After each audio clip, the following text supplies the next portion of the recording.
I stared at the yellow envelope in my hands, my fingers trembling as I traced the unfamiliar return address. 50 years of marriage, and I thought I knew every secret Harold kept.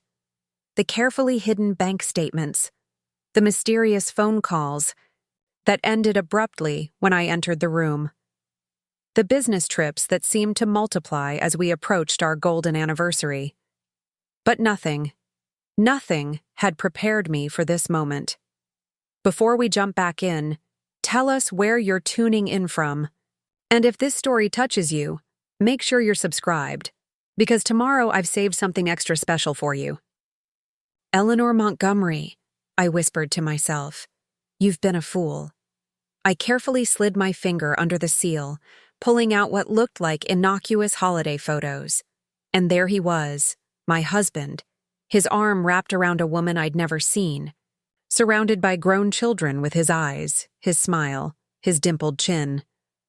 On the back, written in handwriting I'd recognize anywhere, my beautiful family, forever grateful for these 35 years. 35 years, while I ironed his shirts, while I raised our children, while I stood by his side at company functions, playing the part of the devoted wife. I didn't cry. Not then. That would come later. Instead, I picked up the phone and called Daniel Cooper, our family attorney. Daniel, I said, my voice steadier than I expected. I need to make some changes to our will. I met Harold Montgomery at Lakeside University in 1973. I was studying to become a teacher, and he was the ambitious business major everyone predicted would make it big. He pursued me with a quiet determination. Flowers delivered to my dormitory, handwritten notes slipped under my door, and promises of a future that seemed too wonderful to be true. We married the summer after graduation. Harold insisted on a lavish ceremony at Pinewood Country Club. His parents were founding members, and appearances mattered in the Montgomery family. My parents, both factory workers from the other side of Lakeside, looked uncomfortable in their Sunday best, but I was too enchanted by Harold's world to notice. Our first home was a modest starter house on Maple Street. Harold worked long hours at First Community Bank, climbing the corporate ladder with impressive speed, while I taught 4th grade at Lakeside Elementary. When Rebecca arrived 2 years later, followed by Thomas 3 years after that, we settled into the comfortable rhythm of family life. You've given me everything I could ever want, Harold would say, kissing my forehead as he headed out the door each morning. I believed him. Why wouldn't I? As Harold's career flourished, we moved to a stately Victorian on Oak Drive, the kind of home I'd only dreamed about as a child. I meticulously restored each room, planting a garden that became the envy of the neighborhood. When Harold's parents passed away, leaving him a substantial inheritance, he insisted on setting up trust funds for the children and a retirement account that would ensure we'd never want for anything. You deserve this, Ellie, he'd say, surprising me with tickets to Europe or a new piece of jewelry, after everything you've done for this family. My closest friend Patricia Henderson would shake her head in admiration. You hit the jackpot. With that one, Ellie, most husbands barely remember birthdays, let alone plan anniversary trips to Paris. I'd smile and nod, feeling both proud and somehow undeserving. Patricia had divorced 30 years ago after catching her husband with his secretary, a cliché she'd never quite lived down. Her skepticism about marriage was understandable, but I'd always believed Harold and I were different. Even when he began traveling more frequently for work, Chicago, Boston, sometimes as far as London, I never questioned his devotion. If he occasionally missed school concerts or family dinners, I reminded myself of the sacrifices necessary for success. If he seemed distracted when he was home, I attributed it to the pressures of his position. When Rebecca graduated from architecture school and Thomas earned his doctorate in history, Harold beamed with pride. Look what we've created together, he'd whisper, squeezing my hand as we watched our children accept their diplomas. As retirement approached, Harold became increasingly involved with philanthropy, establishing the Montgomery Foundation to support education initiatives in Lakeside. We became fixtures at charity galas and community events, the golden couple who'd done everything right. For our 40th anniversary, Harold surprised me with a renovation of our home's kitchen, my dream project I'd mentioned in passing years earlier. "Nothing's too good for you," he insisted, showing me the custom cabinetry and imported marble countertops. "After all, you're the heart of this home." I remember standing in that perfect kitchen, feeling a wave of gratitude so intense it brought tears to my eyes. How many women were blessed with such a thoughtful husband after 4 decades of marriage? As our 50th anniversary approached, Harold suggested a vow renewal ceremony followed by a reception at Pinewood Country Club. "Let's celebrate properly," he said. 5 decades deserve something special. I threw myself into the planning, selecting invitations, choosing flowers, creating a photo display chronicling our years together. Rebecca flew in from Chicago to help, bringing her husband and children. Thomas took a sabbatical from his teaching position in Boston to join us for the month leading up to the celebration. "Mom, you and Dad are what keeps me believing in forever," Rebecca said as we sorted through old photographs.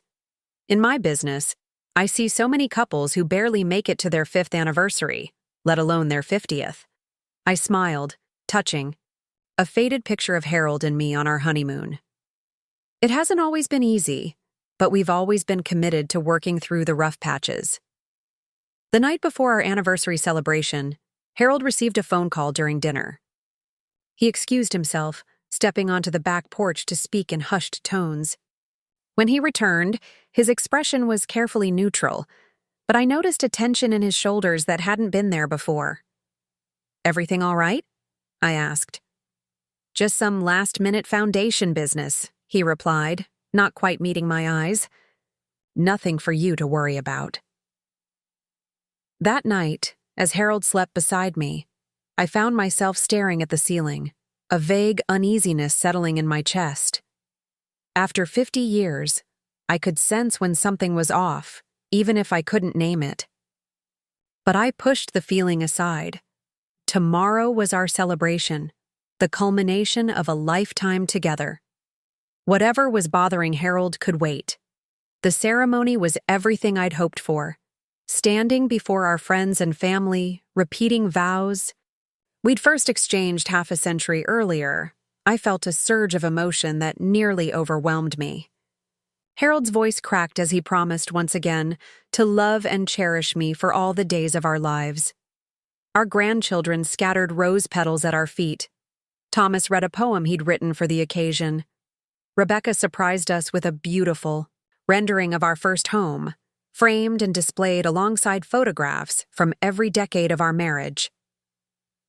"To my parents," Thomas said, raising his glass during the reception, "who showed us that true love isn't about grand gestures, but about showing up every day through good times and bad." The guests applauded, and Harold squeezed my hand under the table. In that moment, surrounded by everyone we loved, I couldn't imagine being happier or more fulfilled.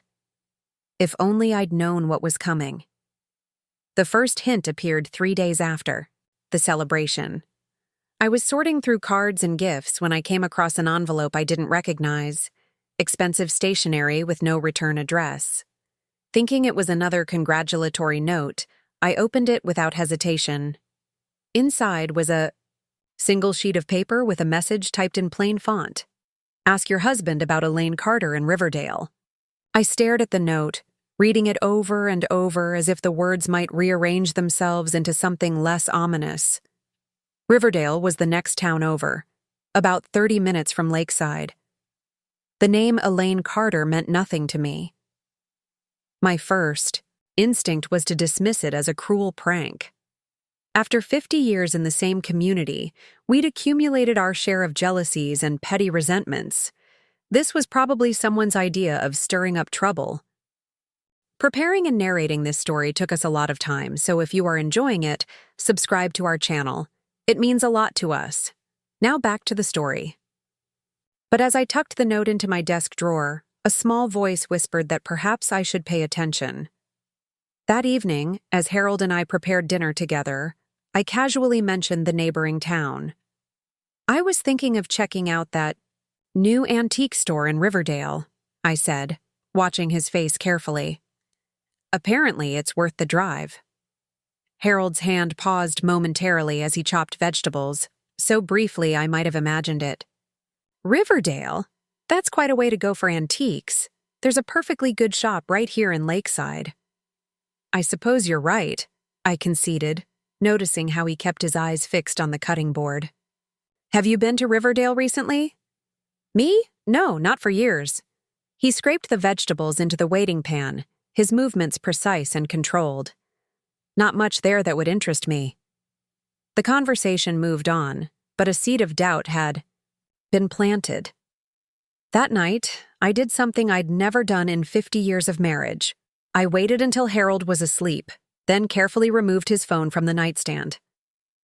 The passcode was our anniversary date, 0624, which should have reassured me. Instead, as I opened his messages, I felt a growing sense of dread. Most were innocuous. Exchanges with colleagues, golf buddies, our children. But then I found a thread with a contact listed simply as EC. The most recent message had come in the night before our vow renewal. "We need to talk. This can't continue as it has been." Harold's response, "Not now, after the weekend. I'll figure something out." My hands trembled as I scrolled back through. Months of exchanges, brief cryptic messages arranging meetings, discussing financial matters, occasionally mentioning the kids. Nothing explicitly damning, but enough to confirm my suspicions that EC was likely Elaine Carter. I replaced the phone exactly as I'd found it and slipped back to my side of the bed, mind racing. Part of me wanted to wake Harold immediately, demand answers, force a confession. But another part, the part that had spent 50 years building a life, a family, a reputation, counseled caution. The next morning, I told Harold I needed to run errands and would be gone most of the day. He seemed relieved, mentioning a meeting at the foundation that would keep him busy until evening. Instead of running errands, I drove to Riverdale, the anonymous note tucked in my purse. Without a specific address, I wasn't sure what I expected to find. Perhaps nothing. Perhaps confirmation that my worst fears were unfounded. I stopped at a local cafe, ordered coffee, and opened my laptop. A quick search for Elaine Carter Riverdale yielded several possibilities. I was about to close the browser when a real estate listing caught my eye, a recent home sale with the agent listed as Elaine Carter, Riverdale Realty. The agency's website featured a professional photograph of a woman approximately my age, with elegantly styled silver hair and confident eyes that stared directly into the camera. There was something vaguely familiar about her features, though. I was certain we'd never met. I wrote down the address of Riverdale Realty and drove there with a growing sense of determination. The office was in a converted Victorian near the town center, painted a cheerful yellow with white trim. Through the large front window, I could see several agents working at their desks. I sat in my car for nearly 20 minutes, rehearsing what I might say if I went inside. In the end, I didn't have to decide. The front door opened, and Elaine Carter herself emerged, escorting a young couple to their car. She wore a tailored pantsuit and moved with the confidence of a woman accustomed to success. After the couple drove away, she turned to go back inside, and that's when she saw me. Our eyes met across the parking lot, and I knew instantly that she recognized me. Not as a potential client, not as a stranger, but as the wife of Harold Montgomery. For a moment, neither of us moved. Then, with a slight nod that acknowledged some unspoken truth, she walked back into her office.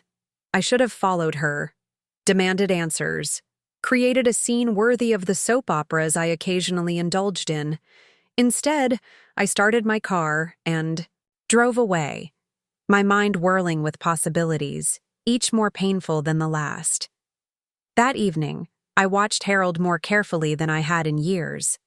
The way he loosened his tie after coming home, the careful precision with which he mixed his evening scotch, the practiced smile that didn't quite reach his eyes when he asked about my day. "Did you find what you were looking for?" he asked, settling into his armchair with the newspaper. "Not exactly," I replied, "but I think I'm getting closer." He glanced up, momentarily wary, then nodded and returned to his reading. The next morning, I called Patricia and asked if she could meet for lunch. If anyone would give me honest advice, it would be her. We met at our usual spot, a small bistro near the lake where the staff knew us well enough to bring Patricia's martini without asking. "You look terrible," she said bluntly, studying my face across the table. "What's happened?" I hesitated, then pushed the anonymous note across to her. Patricia read it, her expression shifting from curiosity to concern. "Ellie," she said finally, "what do you know about this Elaine person?" "Almost nothing," I admitted. "But I went to Riverdale yesterday. I saw her, and she definitely knew who I was." Patricia took a long sip of her drink. "Have you confronted Harold?" "Not yet. I need more information first." She nodded, understanding the caution of a woman who'd built her life around a relationship she was now questioning. "Do you want me to make some calls? I still know people in Riverdale from my real estate days." I hesitated, then nodded. "Just be discreet. If I'm wrong about this." "And if you're right?" Patricia asked softly. I had no answer for that. 3 days later, Patricia called and asked if she could come over. Harold was at a foundation meeting, so I invited her to the house, sensing from her tone that whatever she'd discovered wasn't something she wanted to share over the phone. She arrived with a folder and an expression that confirmed my worst fears. "I'm sorry, Ellie," she said, placing the folder on my kitchen counter. "I really am." Inside were property records, newspaper clippings, and printouts from social media, fragments of a life I knew nothing about. Elaine Carter had moved to Riverdale 35 years ago, purchasing a modest home on Sycamore Lane. Shortly after, she established her real estate business, which had grown into one of the most successful in the area. But it was the personal details that made my knees buckle. Photographs from community events showing Elaine with 2 children, a son and daughter now in their early 40s. The son, Jason, had Harold's distinctive cleft chin. The daughter, Sophia, had his eyes, his smile. And then the final piece, a birth certificate for Jason Carter, born 35 years ago. Father, Harold Montgomery. Patricia caught me as I swayed, guiding me to a chair. "Breathe, Ellie. Just breathe." I stared at the documents spread before me, fragments of a parallel life that had existed alongside mine for decades. All those business trips, all those late meetings, all those weekends at conferences that couldn't possibly include spouses. 35 years, I whispered. Our children were still young. We'd just bought this house. Patricia squeezed my hand. "What are you going to do?" Before I could answer, we heard the front door open. Harold's voice called out, "Ellie, is someone here? There's another car in the driveway." Patricia and I locked eyes. She quickly gathered the documents, sliding them back into the folder. "Your choice," she whispered. "Confront him now or wait." In that moment, I made a decision that would change everything. "Leave the folder," I said quietly, "and thank you." Patricia nodded, understanding. She slipped out the back door just as Harold entered the kitchen. "Was someone here?" he asked, loosening his tie. "Just Patricia," I said, my voice surprisingly steady. She dropped something off for me to look at. Harold glanced at the folder on the counter but didn't comment. "I'm going to shower before dinner," he said, heading toward the stairs. "Harold!" I called after him, unable to stop myself. He turned, eyebrows raised in question. "Do we know anyone named Elaine Carter?" The color drained from his face so quickly I thought he might faint. For a long moment, he said nothing, his mouth opening and closing like a fish out of water. Then, with visible effort, he composed himself. "Should I?" he asked, his voice tight. "I thought perhaps she was connected to the foundation," I lied, smoothly. "The name came up somewhere." Harold shook his head. "No one by that name is involved with the foundation." He turned to go, then paused. "Why do you ask?" I forced a casual shrug. "Just curious. It seemed familiar somehow." He nodded stiffly and disappeared upstairs. I waited until I heard the shower running, then opened the folder again, staring at the evidence of my husband's betrayal. Not a brief affair. Not a momentary lapse. A second family, maintained and supported for 35 years. A third of our marriage spent living a double life. That night, as Harold slept beside me, or pretended to, I made a plan. The next morning, I called Daniel Cooper and scheduled an appointment for the following day. Then I spent hours researching our assets, reviewing our will, and trying to piece together how Harold had managed his deception financially. What I discovered was both impressive and devastating. Harold had established a series of accounts and investments that channeled money to Riverdale systematically but discreetly. Nothing significant enough to raise red flags, but substantial over time. He'd listed these as foundation expenses or business investments, trusting that I wouldn't look too closely at the details, and I hadn't. I'd trusted him completely. When I arrived at Daniel's office the next afternoon, I was armed with questions and a determination to protect myself and our legitimate children from whatever fallout was coming. Daniel greeted me warmly, his expression shifting to concern as he noticed my demeanor. "Ellie, is everything all right? Harold isn't with you?" "No," I said firmly. "This meeting is just for me, and I need absolute confidentiality, even from my husband." Daniel's eyebrows rose, but he nodded. "Of course, attorney-client privilege applies." I placed Patricia's folder on his desk. "I need to understand my options, and I need to make changes to our will, immediately." Daniel Cooper leaned back in his leather chair, his fingers steepled beneath his chin as he examined the contents of the folder. His expression remained professionally neutral, but I caught the slight widening of his eyes, the momentary tightening of his jaw as he processed what he was seeing. "Mrs. Montgomery," he said finally, closing the folder with deliberate care.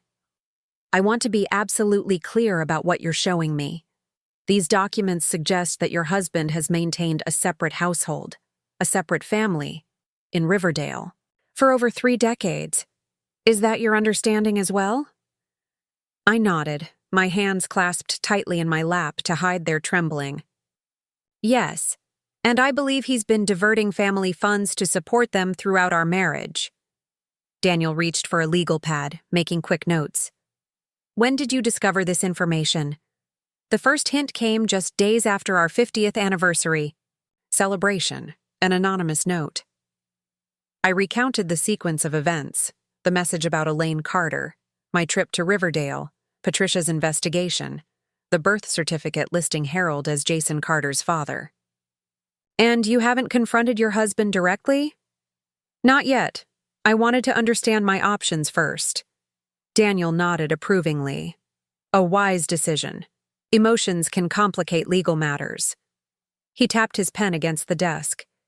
"Your joint assets are substantial, Ellie. The family home, investment portfolios, retirement accounts, the Montgomery Foundation. Harold's conduct constitutes a breach of fiduciary duty to the marital estate. In simple terms, he's been misappropriating marital assets." "What can I do?" I asked, my voice steadier than I felt. "Several things. First, we can file for divorce on grounds of adultery, which would likely entitle you to a more favorable settlement given the circumstances. Second, we can petition for a forensic accounting of all finances for the past 35 years to..." Identify exactly how much has been diverted.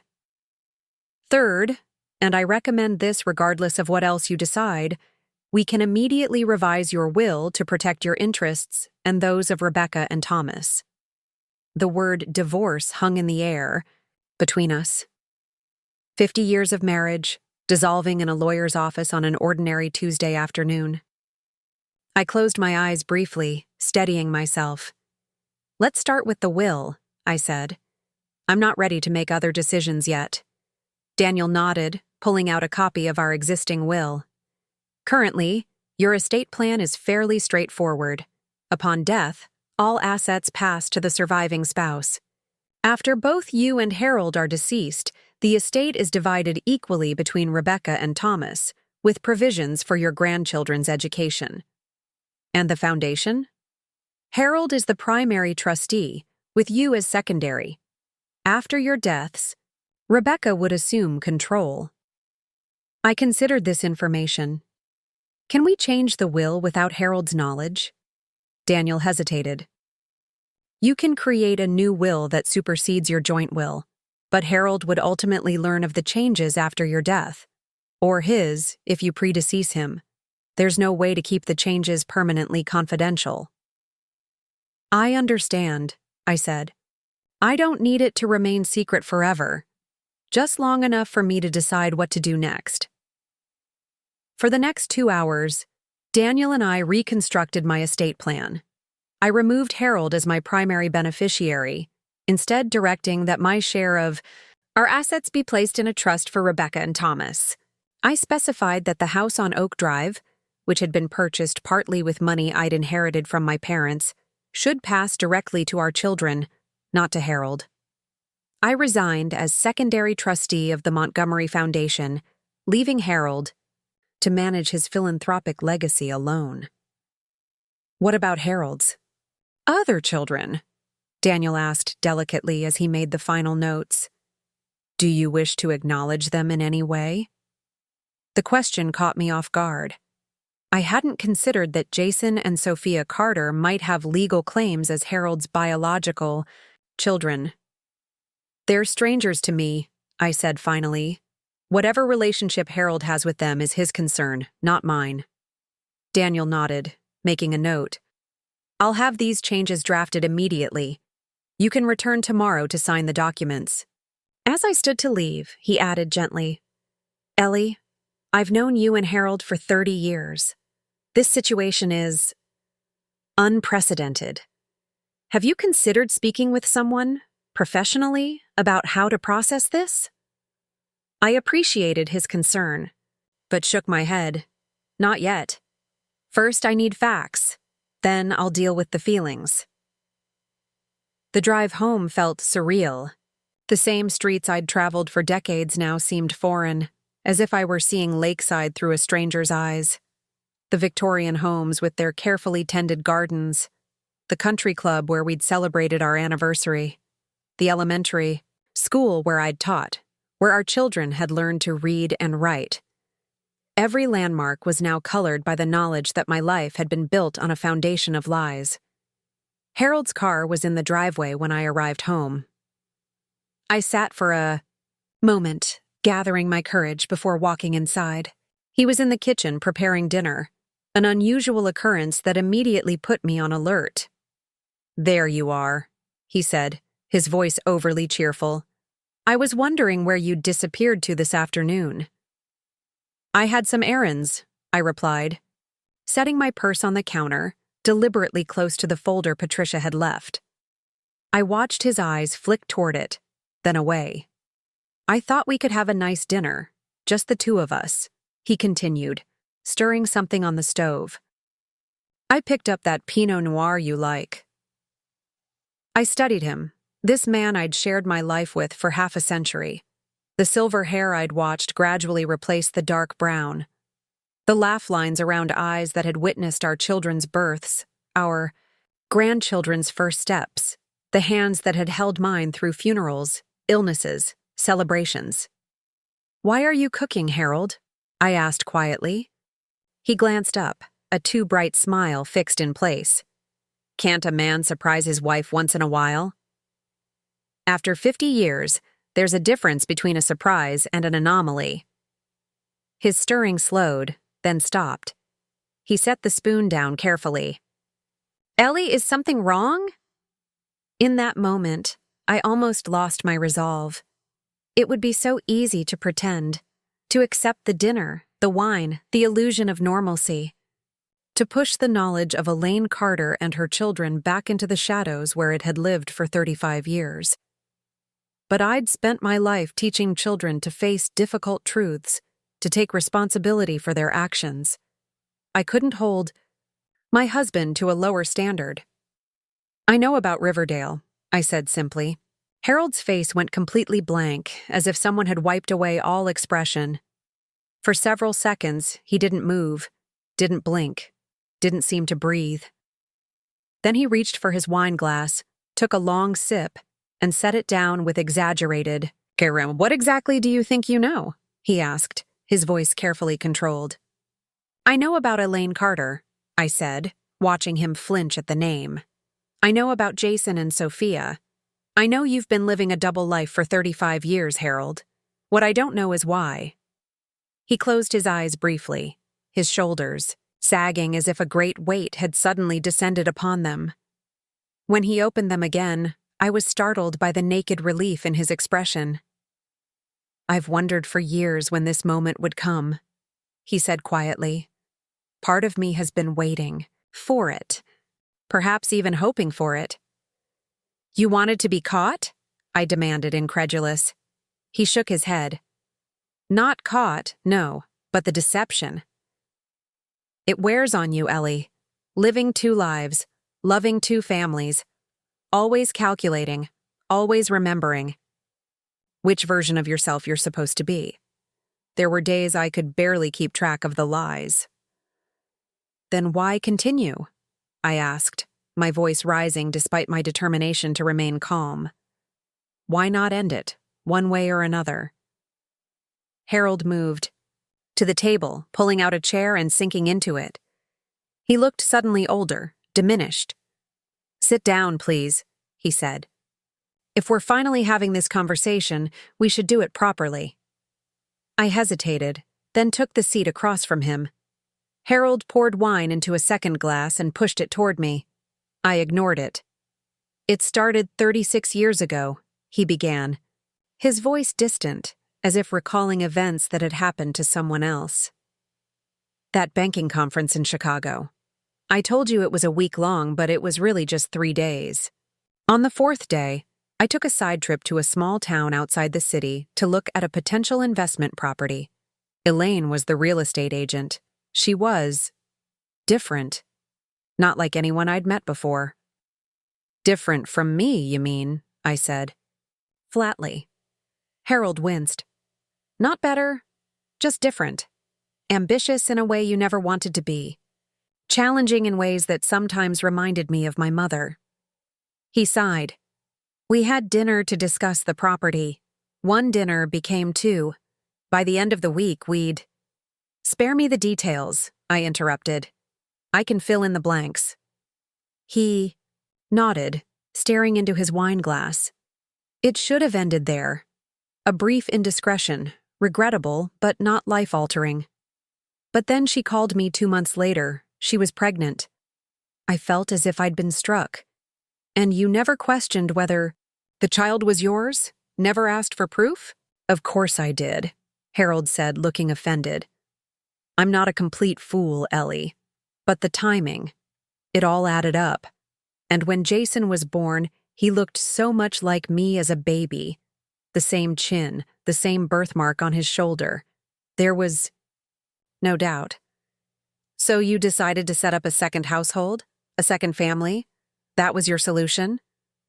Harold ran a hand through his hair, a gesture so familiar it made my heart ache despite everything. I panicked. We had young children. Your teaching career was just taking off. The scandal would have devastated everyone, I thought. I truly believed I was protecting you and the kids by keeping it quiet. Protecting us, I repeated, the bitterness rising in my throat. By lying to us for decades. By diverting family funds to support your mistress and illegitimate child. Children, Harold corrected quietly. Sophia came 3 years later. I stood abruptly, unable to remain seated. You had a second child with her? After the first was supposedly an accident? Harold had the grace to look ashamed. By then, things had. I evolved. Elaine had moved to Riverdale to be closer to Lakeside. It made it easier for me to see Jason regularly. And we fell into a pattern. A relationship. While still married to me, I clarified, pacing the kitchen. While coming home to me every night, or most nights. While celebrating anniversaries and birthdays and Christmases with our family. Yes, he admitted. It was wrong, Ellie. I know that. I've always known that. But it became impossible to extricate myself from either situation without causing tremendous pain. I stopped pacing and faced him directly. So instead, you lived a lie. For 35 years. Do they know about us? Does Elaine know she's been your mistress, not your wife, for 3.5 decades? Harold's expression tightened. Elaine has always known about you, about our family. She accepted the limitations of our relationship from the beginning. How generous of her, I said, my voice dripping with sarcasm. And Jason and Sophia? What do they believe? They know I have another family, Harold said quietly. They've always known I was married, that I had other children. I never lied to them about that. The irony struck me with such force that I laughed, a harsh, broken sound that made Harold flinch. So you were honest with your secret family about having a primary family, but you never told your primary family about your secret one. How convenient for you. Harold stood, reaching toward me. Ellie, please. I stepped back sharply. Don't touch me. Don't you dare touch me. His hand fell to his side. What happens now? He asked, his voice small. It was a fair question. What did happen next? How did one dismantle a 50-year marriage? How did one process a betrayal of this magnitude? I don't know, I answered honestly. But I know this. I won't continue living a lie. Rebecca and Thomas deserve to know the truth. They have half-siblings they've never met. A history they know nothing about. Harold paled visibly. You're going to tell the children? They're not children anymore, Harold. They're adults with families of their own. And yes, I'm going to tell them. Whether you're part of that conversation is up to you. He sank back into his chair, burying his face in his hands. This will destroy them. Our family will never recover. You should have thought of that 35 years ago, I said coldly, before you decided that having 2 families was somehow easier than choosing one. I turned to leave the kitchen, then paused in the doorway. I'm staying at Patricia's tonight. I suggest you use the time to consider how you want to handle this going forward. Ellie, Harold called after me, his voice breaking. I have loved you. Through everything, I have loved you. It wasn't a complete lie. I didn't turn around. The problem is, Harold, it wasn't a complete truth either. Patricia didn't ask questions when I arrived at her door with an overnight bag. She simply poured me a stronger drink than I would normally accept and sat with me in her sunroom as the evening shadows lengthened into night. I confronted him, I said finally, breaking the silence. He admitted everything. Patricia nodded, unsurprised. Did he try to justify it? In his way. He talked about protecting us from scandal, about not wanting to hurt anyone, as if maintaining 2 separate households for 35 years was the compassionate choice. Men, Patricia said, with the weary disgust of someone who'd seen it all before. They twist themselves into logical pretzels to avoid admitting they're just selfish. I sipped my drink, welcoming the warm burn of alcohol. The thing that keeps circling in my mind isn't even the affair or the children. It's the deception. The calculated, continuous lying. Every morning for 35 years, he woke up and consciously chose to maintain this elaborate fiction. How do you do that to someone you claim to love? Patricia had no answer, and I didn't really expect one. Some questions couldn't be answered by anyone except the person who'd created the situation in the first place. That night, in Patricia's guest room, I dreamed of earlier days, of Harold and me dancing at our wedding, of picnics with toddler Rebecca and baby Thomas, of family vacations at the lake, the Saii. In my dream, all these memories were projected on a screen, like a movie, and with each scene, the image became increasingly transparent, revealing another family, Elaine, Jason, Sophia, mirroring our activities behind the screen. I woke, gasping. Drenched in sweat, the boundary between dreams and reality momentarily blurred. The next morning, I returned to Daniel Cooper's office as planned. The revised will was ready for my signature, along with several other legal documents he had prepared. I've included a power of attorney that removes Harold's ability to act on your behalf, Daniel explained, sliding the papers across his desk. And I've drafted letters to your bank and investment firms instructing them to require your signature on any transactions over $5,000, even from joint accounts. I signed where indicated, feeling a strange detachment as I formally dismantled the financial structure of my marriage. What happens when Harold discovers these changes? Legally, nothing. You're entitled to protect your assets. Practically speaking, however, it will force a conversation about your financial future. We had that conversation last night, I said, signing the final document. At least, we started it. Daniel raised an eyebrow. You confronted him? Yes, he admitted everything. He's been maintaining this second family since Rebecca was 7 and Thomas was 4. Apparently, his mistress was pregnant after a week-long affair. Daniel's professional composure slipped momentarily. I've known Harold for 30 years, he said, shaking his head. I never would have suspected. Neither did I said quietly. And I've been married to him for 50. After finalizing the legal paperwork, I drove to Rebecca's hotel. She had stayed in Lakeside after the anniversary celebration, extending her vacation to spend time with old friends. Thomas had already returned to Boston, a blessing given what I was about to share. Rebecca answered her door in workout clothes, clearly just returned from the hotel gym. Her smile faded as she took in my expression. Mom, what's wrong? Is it Dad? We need to talk, I said, stepping into her room. It's complicated, and it's not going to be easy to hear. Rebecca sat on the edge of the bed, her body tensing as if preparing for a physical blow. You're scaring me. Is someone sick? Is it cancer? I almost laughed at the irony. How a medical diagnosis, even a serious one, would have been easier to deliver than this. No, nothing like that. It's about your father, about our marriage. Slowly, carefully, I laid out what I had discovered, the anonymous note, the investigation, the evidence of Harold's second family in Riverdale, the confirmation from Harold himself. As I spoke, Rebecca's expression shifted from confusion to disbelief, to a cold, contained fury that reminded me startlingly of her father. 35 years, she repeated when I finished. I was 7 years old when he started this.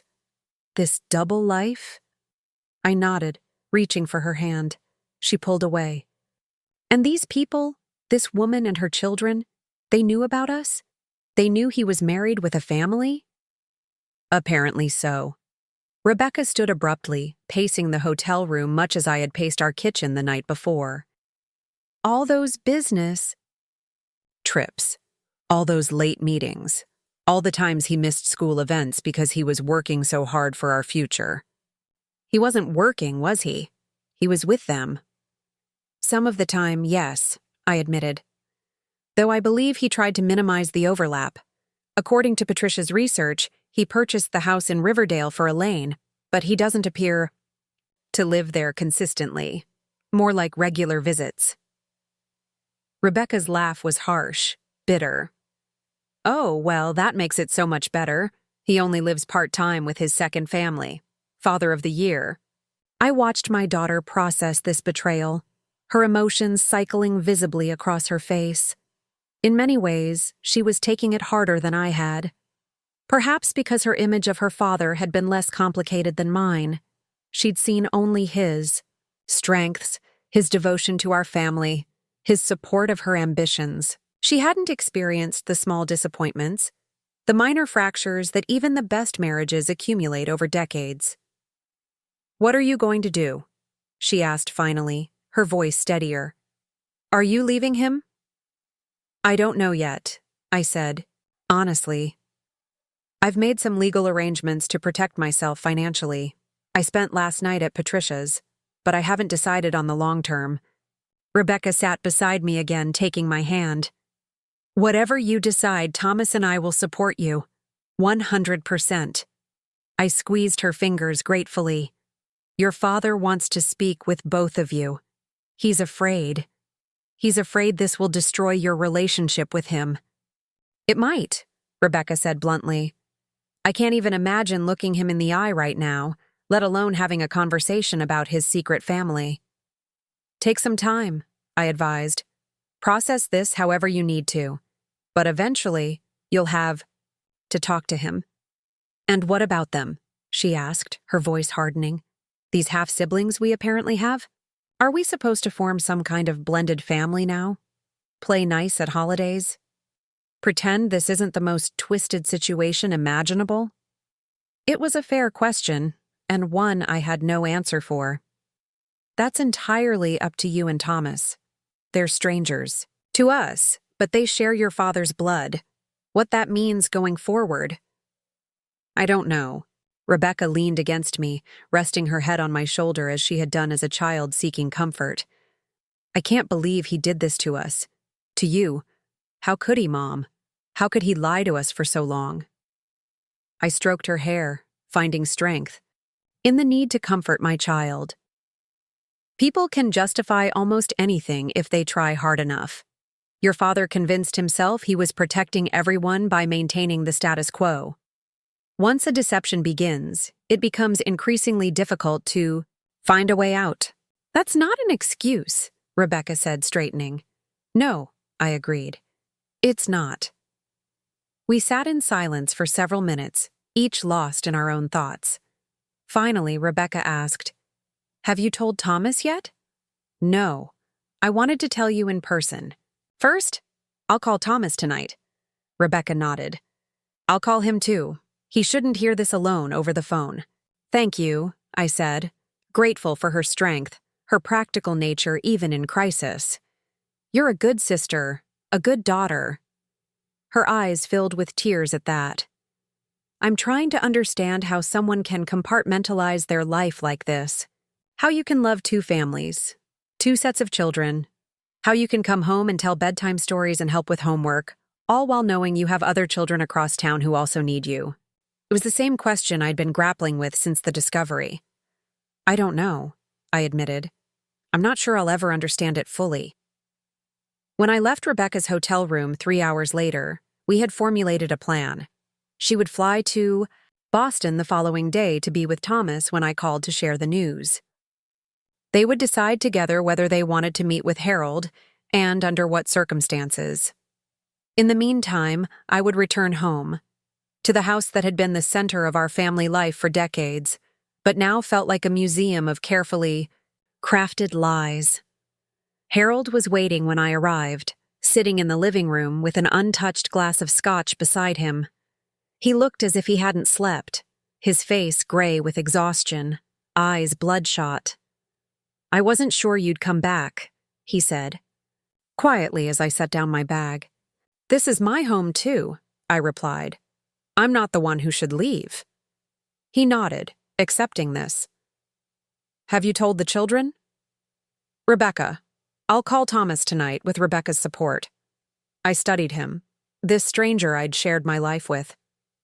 "She's devastated, Harold. They both will be."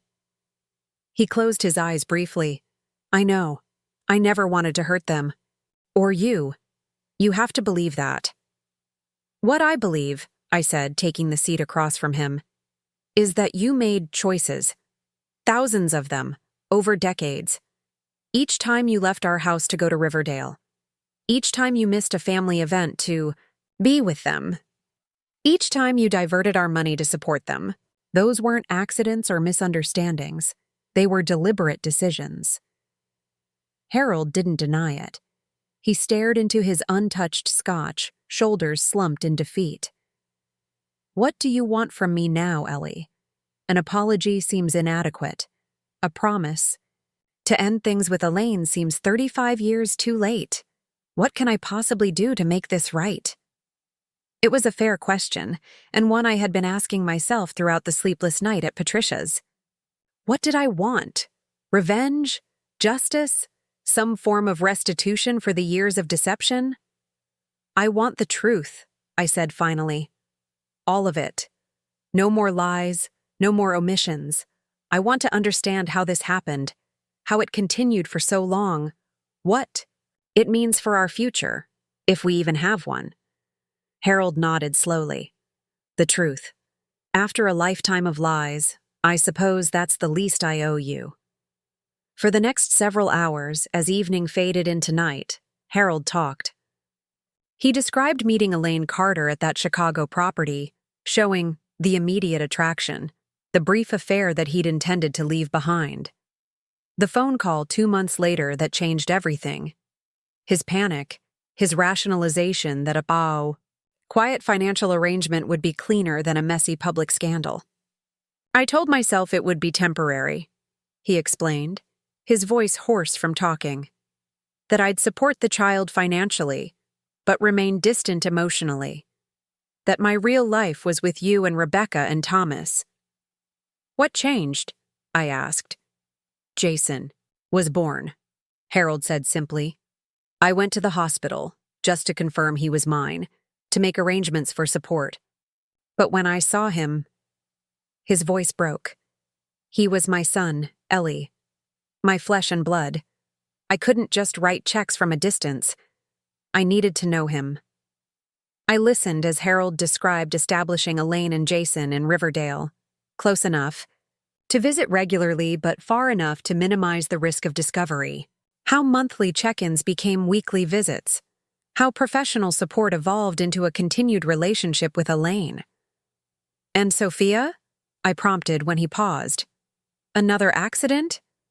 Harold had the decency to look ashamed. No.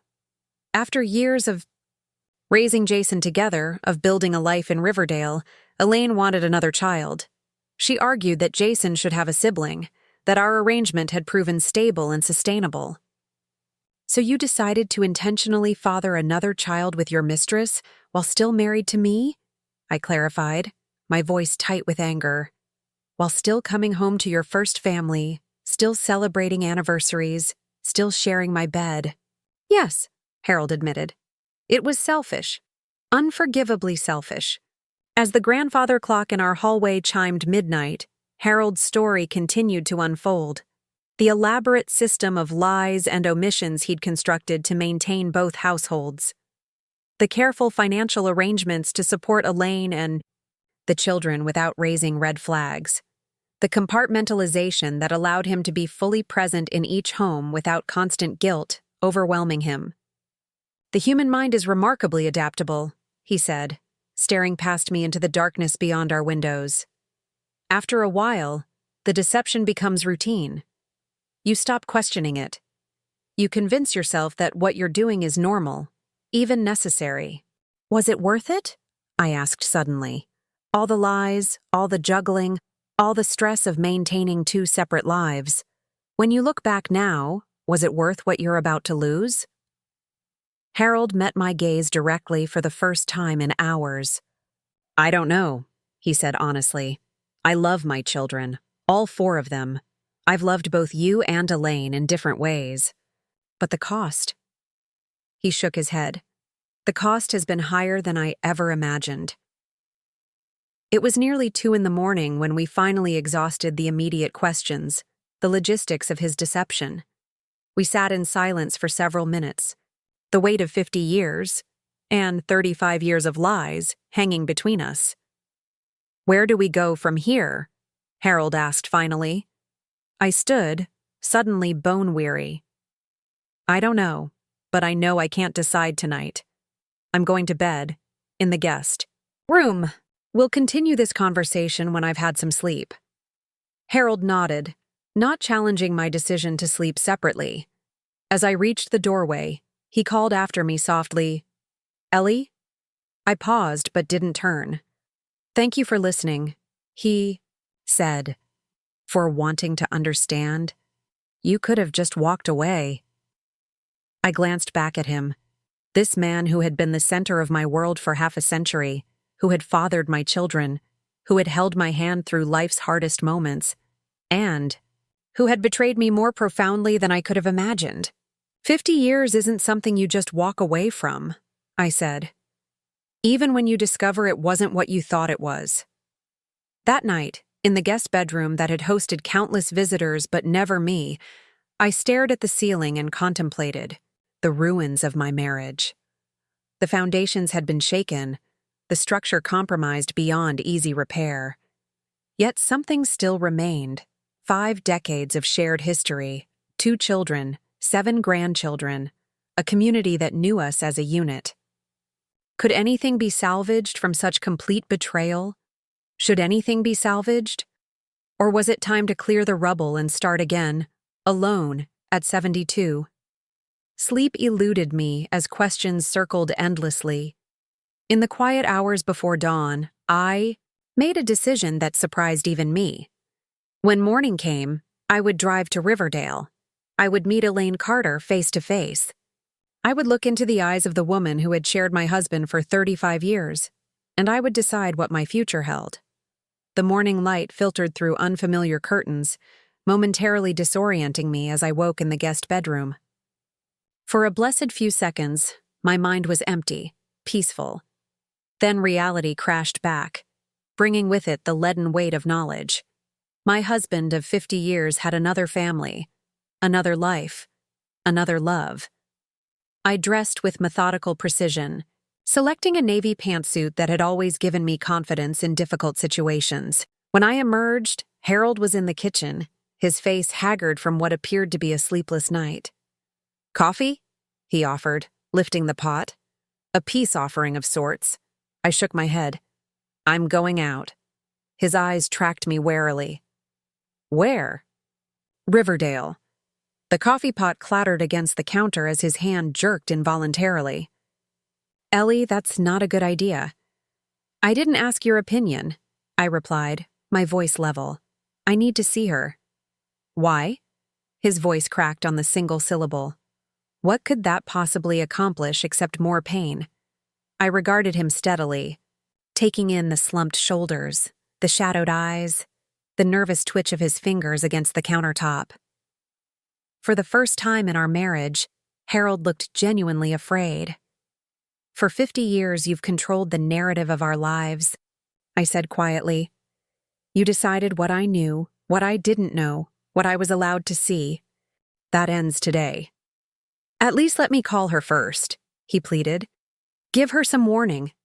"The way you warned me?" I interrupted, my calm facade cracking momentarily.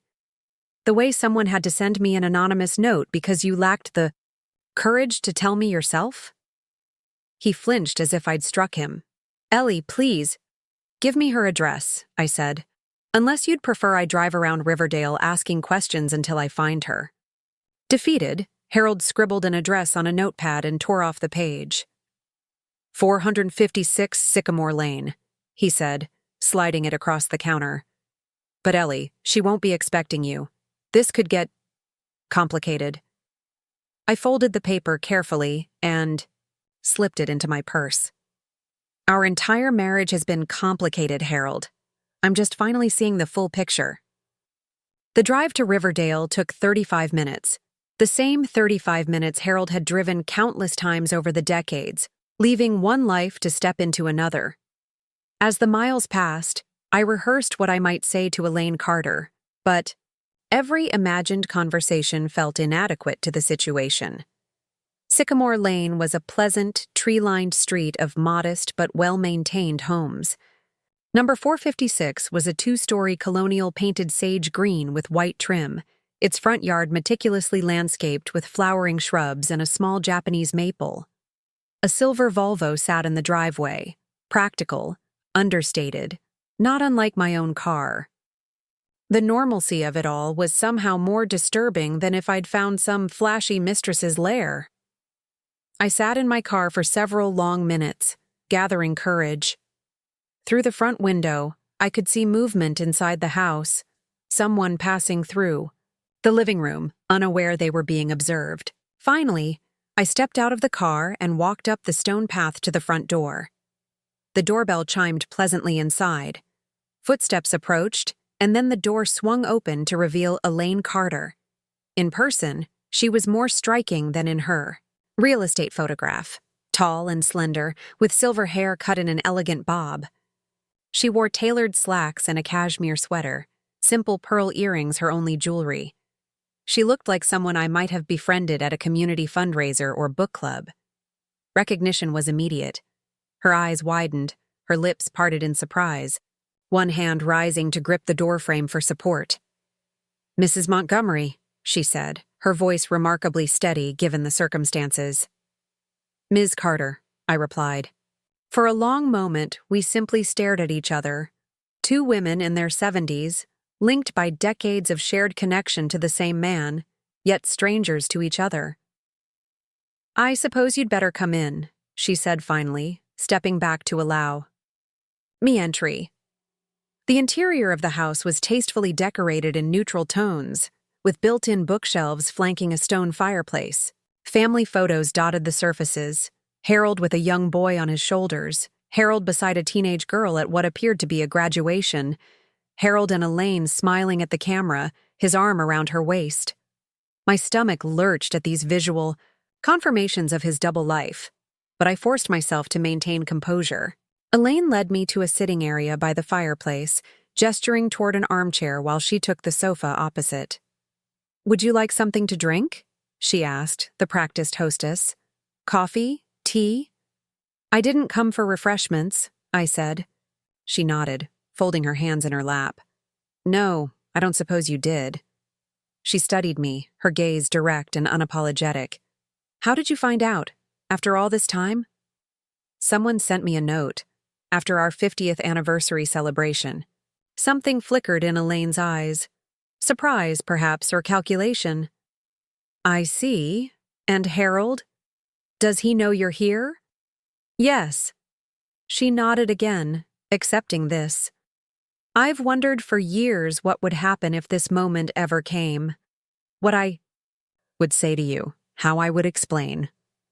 She trailed off, looking at her hands. "I'm not sure there is an explanation that would satisfy me," I said. "But I'm here to listen if you'd like to try."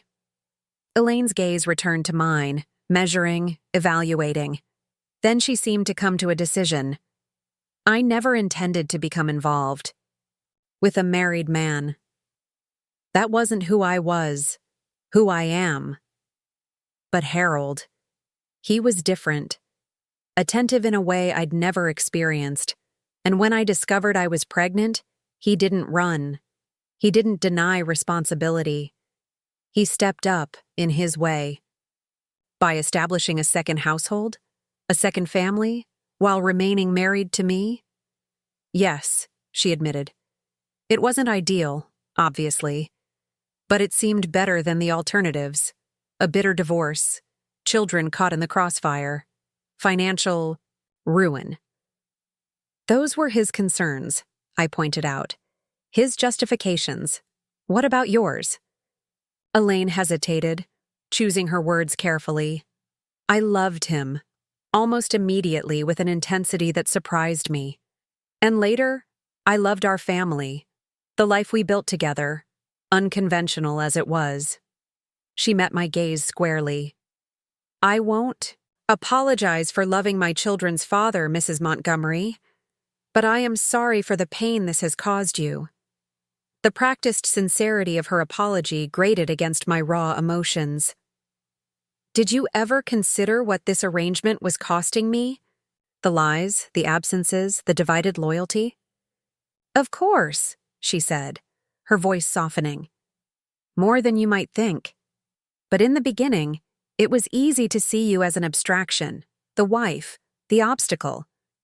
By the time I began to understand the real implications, we were already entrenched. In this life, Jason was in school.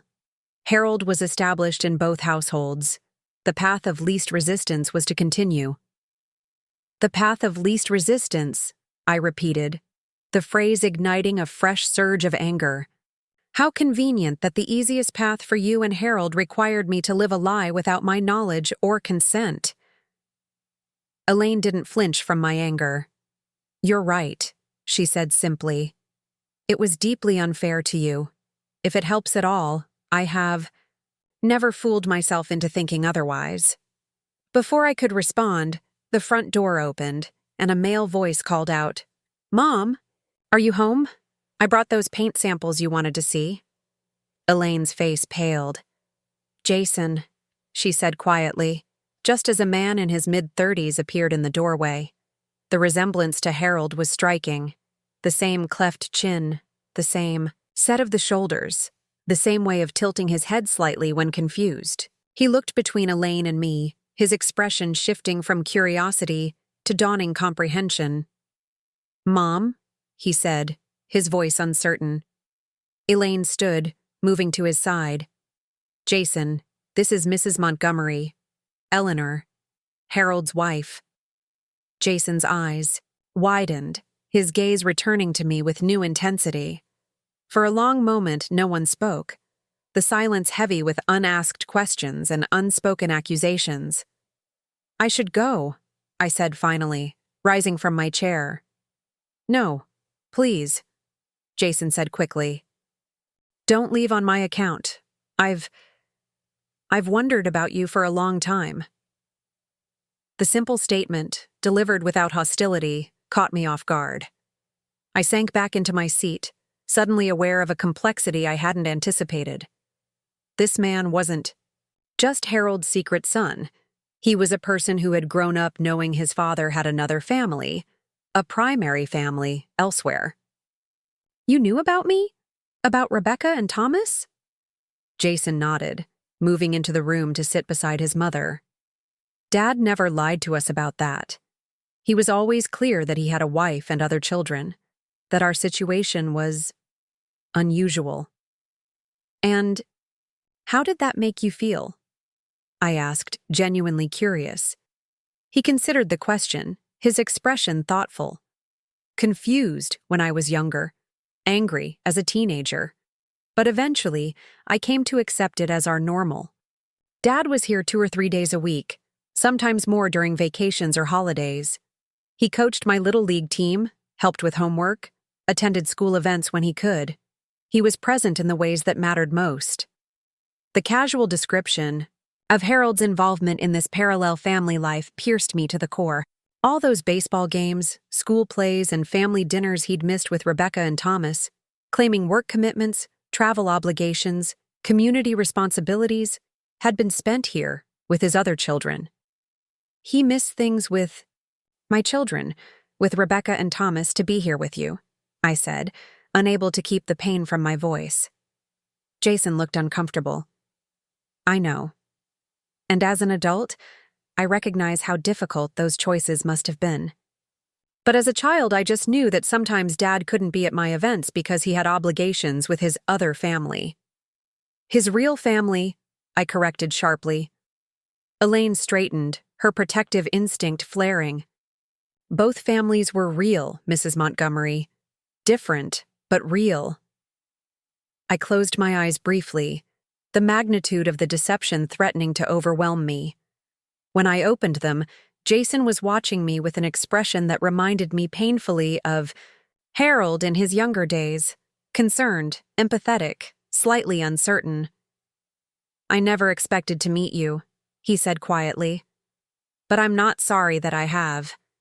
You're an important part of my father's life, which means you're connected to my life too, whether either of us chose that or not. His gracious response was so unexpected, so free of the bitterness I myself was struggling to contain, that I found myself momentarily speechless. This young man, no, this adult man with Harold's eyes and chin, had grown up knowing he was, in some sense, secondary. Yet he spoke without resentment, with a maturity that humbled me. "Do you have children, Jason?" I asked, my voice gentler. He nodded, a smile warming his face. "2. Emma is 7, and Michael is 4. Harold's grandchildren," I said softly. "Grandchildren I never knew existed." "He loves them very much," Jason said simply.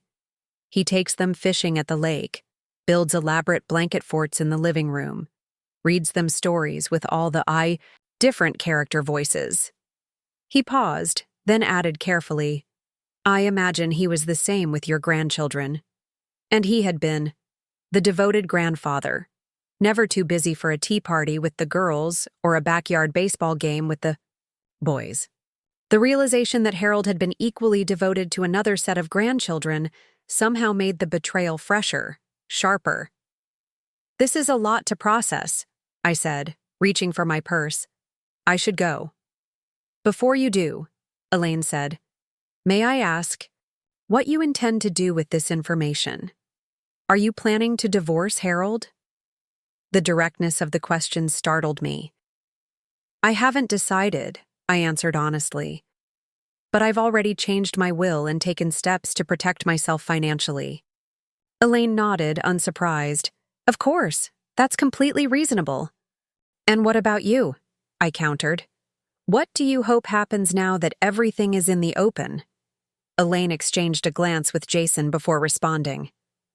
"I've loved Harold for 35 years, knowing I would never be his only priority. I accepted those terms long ago. Whatever you decide, whatever he decides, I'll adapt. I always have." Her calm acceptance irritated me.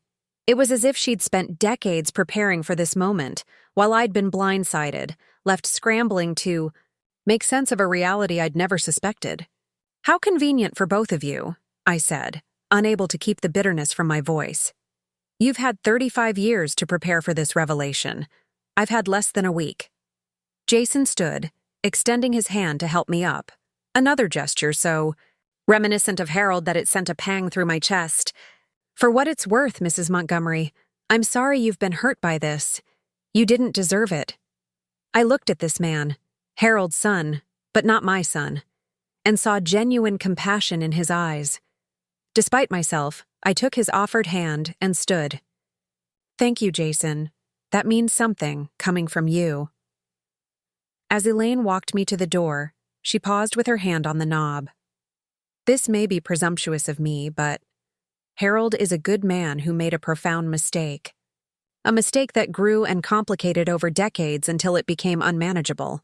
He's loved both of us, in different ways, and he's been a good father to all his children." "Are you asking me to forgive him?" I asked, incredulous. She shook her head. "No, that's not my place. I'm simply offering another perspective on the man we've both built our lives around."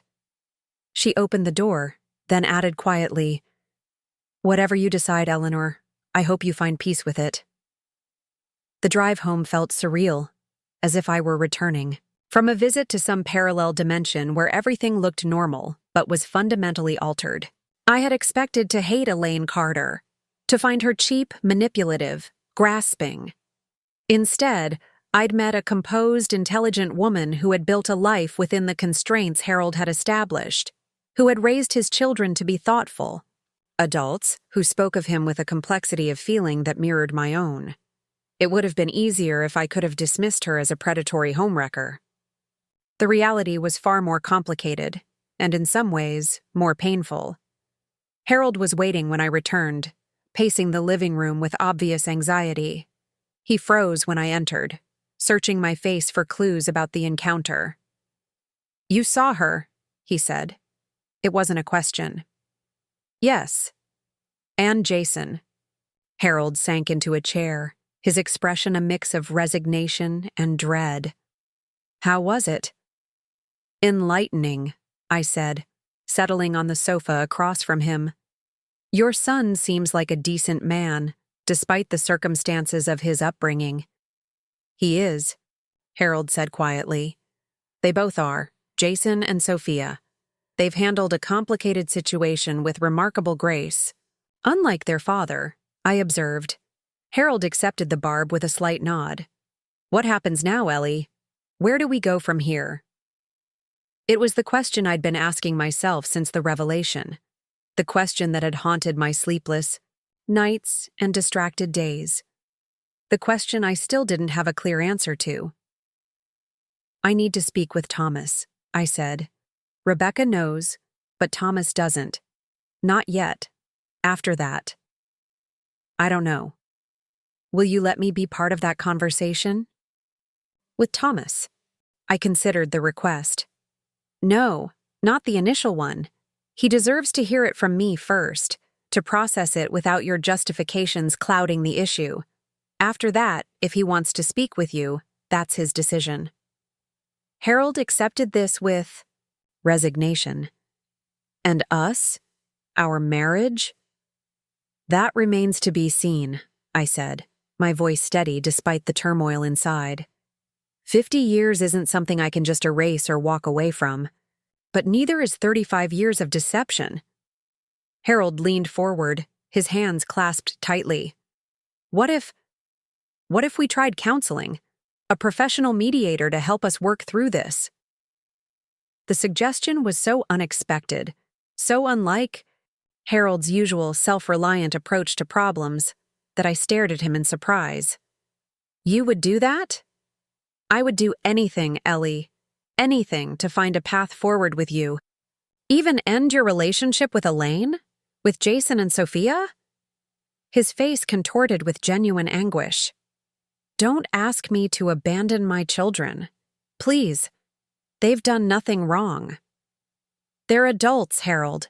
They don't need a father's daily presence the way they did growing up." "And Elaine?" he asked quietly. I studied him. This man I'd loved for 5 decades, trying to see past my own pain to understand his. "Do you love her?" He closed his eyes briefly, then met my gaze directly. "Yes," he admitted. "Not in the same way I love you. It's different. It's always been different. But yes, I care for her deeply." The honest answer hurt, but I appreciated it more than another lie would have. "I don't know if I can share you, Harold. Even with everything in the open. I don't know if I want to." "I understand," he said. "I'm not asking for an answer today. Just, please don't close the door completely. Not yet." We sat in silence. For several minutes, the weight of 50 years and 35 years of secrets hanging between us. Finally, I stood. "I'm going to call Thomas now. He and Rebecca are together in Boston. They should hear this as a family." Harold nodded, remaining seated as I moved toward the study where I could speak privately. At the doorway, I paused and looked back at him. The slumped shoulders, the bowed head, the hands that still wore the wedding band I'd placed there half a century ago. "When did it become real, Harold?" I asked suddenly. "When did it change? From a mistake you were managing to a life you were actively choosing, day after day?" He looked up, his expression thoughtful despite the tension. "I don't know," he said honestly. "There wasn't a single moment of decision. It was 1,000 small choices, each seeming necessary or justifiable at the time. By the time I recognized the full pattern of what I'd created, it felt impossible to dismantle without causing immense pain to innocent people. People like me, I said. People like Rebecca and Thomas." "Yes," he acknowledged, "and later, people like Jason and Sophia, who never asked to be born into such a complicated situation." I nodded, accepting his answer without forgiveness, then continued to the study, closing the door firmly behind me. The call with Thomas and Rebecca was as difficult as I'd expected. Thomas's initial disbelief gave way to a cold, contained, fury reminiscent of his father at his most controlled. Rebecca, having had time to process the revelation, provided a steady presence, stepping in when Thomas's emotions threatened to overwhelm him. "I can't believe this," Thomas said for perhaps the 5th time. 50 years of marriage, and he's been living a double life for more than half of it? How is that even possible? "Compartmentalization," Rebecca said, her voice reflecting her training as an architect. "Practical, analytical. Dad's always been good at keeping different aspects of his life separate. Work, family, community responsibilities. This is just an extreme manifestation of that trait." "That's charitable," Thomas replied, his tone scathing. "I'd call it pathological lying." "It can be both," I interjected. "Your father made choices, thousands of them, over decades, that prioritized his own desires over honesty. But he also genuinely loves all of you. Those things can coexist, as difficult as that is to accept." Thomas ran a hand through his hair, another gesture so like Harold's that it made my heart ache. "What are you going to do, Mom? Are you leaving?" "Him?" "I haven't decided," I said, the same answer I'd given everyone. "I've taken steps to protect myself financially. The rest? I need time." "Whatever you decide, we support you," Rebecca assured me. 100%. "Absolutely," Thomas agreed. "But for what it's worth, I don't think I can forgive him. Not for this. Not for lying to all of us for my entire conscious life." I nodded, understanding his position. "You don't have to decide anything right now either, Thomas. Take the time you need to process this. Your relationship with your father is separate from my relationship with him." "Are they?" Thomas asked sharply, because that's exactly the kind of compartmentalization that allowed him to maintain this deception for 35 years. He had a point, one I hadn't considered. Harold's ability to separate different aspects of his life had enabled his double life. Was I perpetuating that pattern by suggesting Thomas could maintain a relationship with his father, even if I chose to end my marriage? "I don't have all the answers," I admitted. "We're in uncharted territory here." "What about them?" Rebecca asked, her voice carefully neutral. "His other children. Have you met them?" "I met Jason today. He seems—" I hesitated, searching for the right word. "Thoughtful. Remarkably well-adjusted given the circumstances." "And the woman?" Thomas asked. "Elaine?" I considered my impression of Harold's mistress. No, his partner of 35 years. "She's intelligent, composed, not what I expected." "Are they expecting Dad to leave you and move in with them now?" Rebecca asked, the practical question, cutting to the heart of the matter. "Is that what they've been waiting for all these years?" "I don't think so," I said slowly. "From what I gathered, they've accepted their arrangement as permanent. Elaine didn't seem to be anticipating major changes, even with everything in the open." Thomas scoffed. "How generous of her." We talked for another hour, covering practical considerations and emotional reactions. By the end, both Rebecca and Thomas had agreed to speak with Harold, though neither was ready to do so immediately. We set tentative plans for a family meeting. In 2 weeks, after everyone had time to process the initial shock. When I emerged from the study, Harold was still in the living room, though he'd moved to his desk in the corner. He was writing something in a leather-bound journal I'd never seen before. "Thomas knows," I said simply. Harold nodded, closing the journal. "How did he take it?" "About as well as can be expected. Better than he might have, given the circumstances." "Will he speak with me?" "Eventually. Not right away." Harold accepted this with a small nod. "Thank you, Ellie, for giving me that chance at least." I moved to the window, looking out at the garden I'd tended for decades. The roses were blooming, their pink and yellow blossoms bright against the green backdrop. I'd planted those bushes 30 years ago, around the time Sophia was born, though I hadn't known that then. "I've been thinking," I said, my back still to Harold. About what you said earlier. About counseling. I heard him shift in his chair, the leather creaking slightly. Yes? I'm willing to try, I said, surprising myself with the decision even as I voiced it. Not because I've forgiven you. I haven't. Not because I know what outcome I want. I don't. But because 50 years deserves at least the attempt at understanding, at finding some kind of resolution we can both live with. When I turned to face him, Harold's expression was a complex mixture of hope, relief, and wariness. Thank you, he said simply. It's more than I deserve. Yes, I agreed. It is. That night, I slept in the guest room again, my mind churning with the events of the day. The meeting with Elaine and Jason had shifted something in my perception, making the situation more real, but also more nuanced than the stark betrayal I'd initially perceived. The conversation with Thomas and Rebecca had reinforced my role as matriarch, as the one who needed to navigate this crisis with wisdom and care for all involved. As I drifted toward sleep, one thought crystallized with unexpected clarity. Whatever happened next, I would no longer be living in ignorance.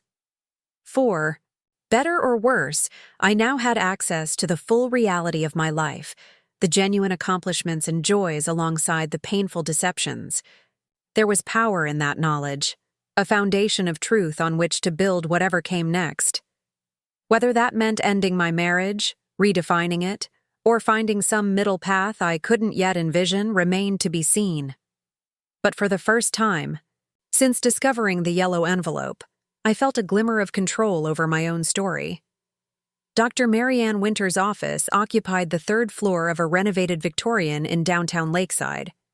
The waiting room was tastefully decorated in soothing blues and greens, with comfortable seating and subtle lighting. Still, as Harold and I sat on opposite ends of the sofa, the atmosphere felt anything but calming. It had been 2 weeks since my confrontation with Elaine, 2 weeks of strained silence and separate bedrooms, of carefully choreographed movements to avoid direct interaction within our own home. Harold had made the appointment with Dr. Winters, a therapist specializing in marriage counseling, particularly for long-term couples in crisis.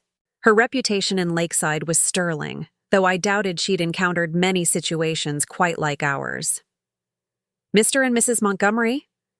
The receptionist's voice broke into my thoughts. Dr. Winters is ready for you. Harold stood, then hesitated, waiting to see if I would walk beside him or insist on maintaining distance. After a moment's consideration, I rose and moved toward the door independently. Small choices now carried significance they'd never had before. Dr. Winters greeted us with professional warmth, a firm handshake, direct eye contact, a voice that conveyed authority without intimidation. She was younger than I'd expected, perhaps, in her early 50s, with salt and pepper hair cut in a practical bob and wire-rimmed glasses that gave her an academic air. "Please, have a seat," she said, gesturing to 2 chairs facing her desk. Not a couch where we would sit together. I noted, but individual chairs, allowing space between us while still positioning us as a unit. The arrangement wasn't accidental. "I appreciate you both coming in today," Dr. Winters began once we were settled.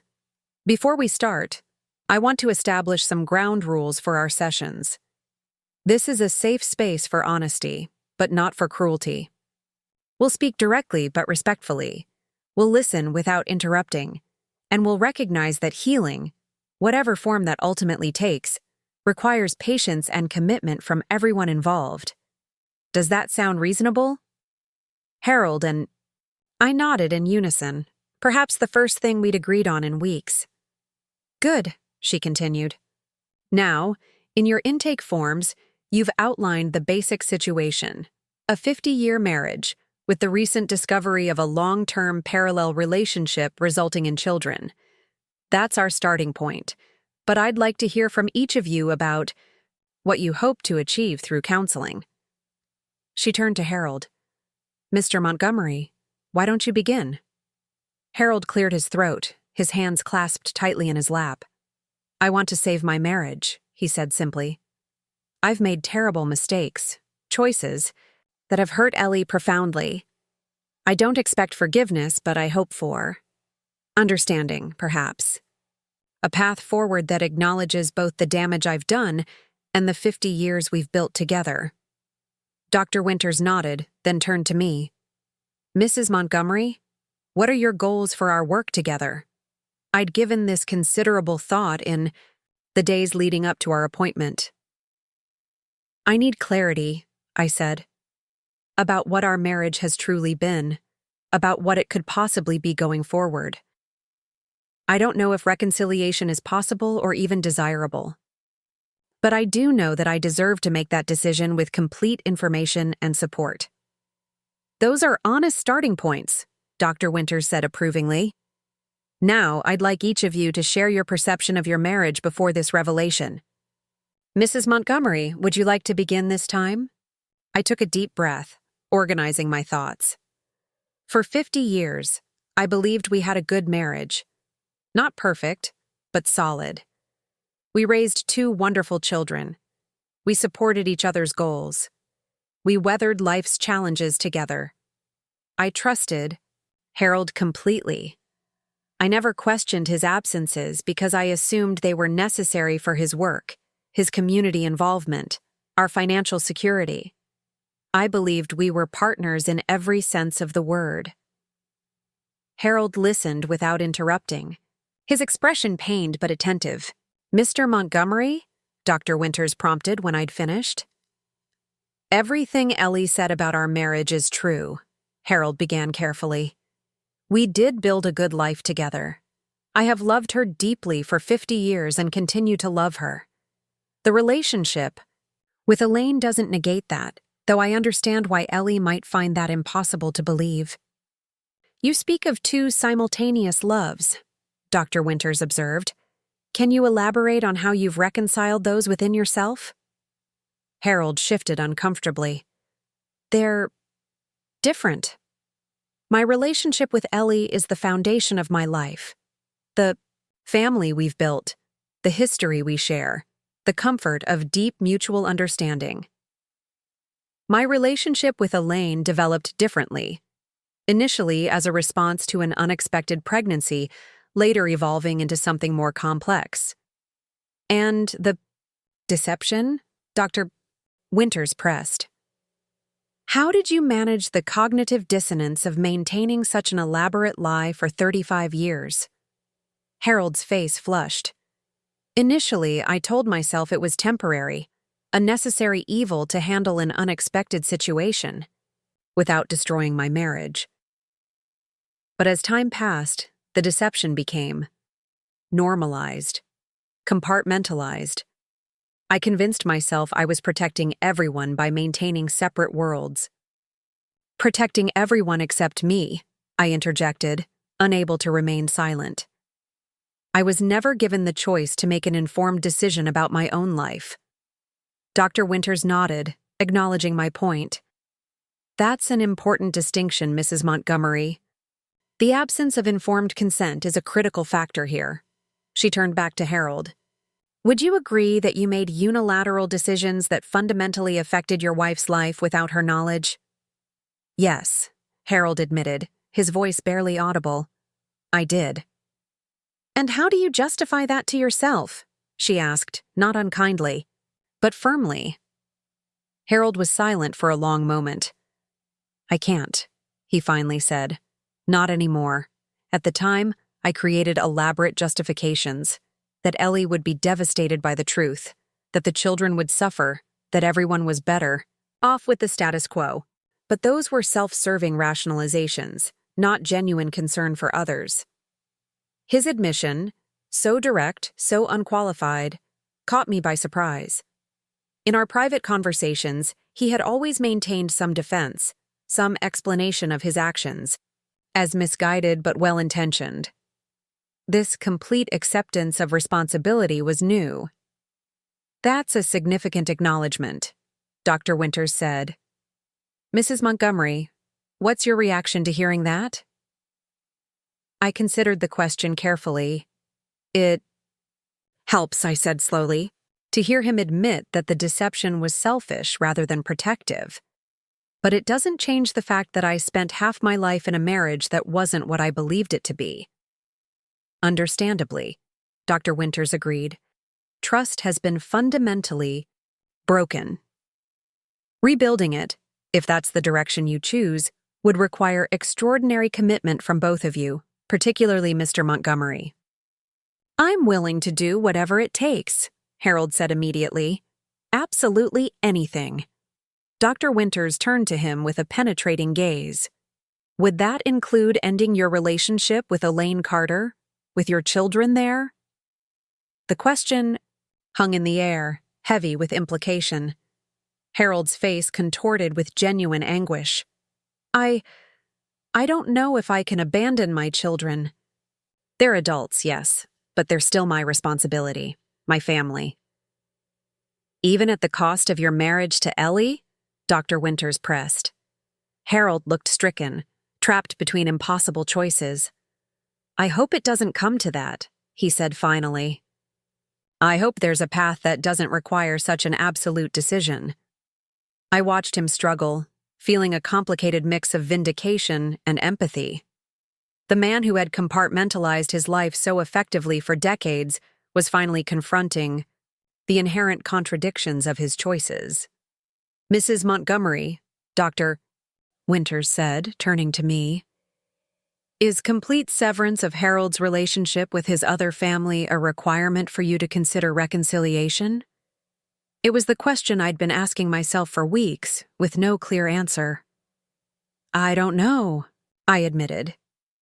I understand that Jason and Sophia are innocent parties in this situation, but I also don't know if I can accept a husband who continues to divide his time, his attention, his affection between two households, even if I'm now aware of it. Dr. Winters nodded thoughtfully. These are difficult questions with no easy answers. For today, I think we've established an important foundation. Mr. Montgomery has acknowledged the selfish nature of his deception, and Mrs. Montgomery has expressed her uncertainty about what form a potential reconciliation might take. She made a few notes on her pad, then looked up at us. For our next session, I'd like each of you to reflect on what your ideal future looks like. Not what you think is possible or practical, but what you truly want if all options were available. This will help us identify where your visions align and where they diverge. As we prepared to leave, Dr. Winters added, "And Mrs. Montgomery, I'd like to meet with you individually before our next joint session, if you're amenable. I think it might be beneficial to explore your feelings in a space where you don't need to consider Mr. Montgomery's reactions." I'd appreciate that, I said, realizing how much I'd been monitoring Harold's expressions, moderating my words to avoid causing further pain even as I processed my own. The drive home was silent, each of us absorbed in our own thoughts. As we pulled into our driveway, Harold finally spoke. "Thank you for going today. I know it wasn't easy." I nodded, acknowledging his gratitude without offering false reassurance. "Dr. Winters seems competent." "She does," he agreed. "Ellie." I meant what I said in there, about doing whatever it takes. I don't know what whatever ultimately means yet. Neither do I admitted. That's why we're going. To counseling. Inside the house, I retreated to the guest room that had become my temporary sanctuary. Sitting on the edge of the bed, I pulled out my phone and called Patricia, who had become my lifeline during this crisis. "How did it go?" she asked without preamble when she answered. "About as well as could be expected," I replied. Harold admitted the deception was selfish, not protective. That's something. "Humph," Patricia snorted. "Took him long enough to state the obvious. Dr. Winters wants to see me individually before our next joint session." "Smart woman," Patricia approved. "You need space to express yourself without worrying about his fragile ego." I smiled despite myself. Patricia's unapologetic loyalty was a balm during this tumultuous time. "Have you heard from Rebecca or Thomas?" "Rebecca called yesterday," I said. "She and Thomas are still planning to come for the family meeting this weekend. Thomas is struggling. Rebecca says he's barely sleeping, alternating between rage and disbelief." "The poor boy," Patricia murmured. "Finding out your father isn't who you thought he was. That's life-altering at any age." "I know," I sighed. "I'm worried about him. About both of them, really. Their entire childhood has been recontextualized by this revelation."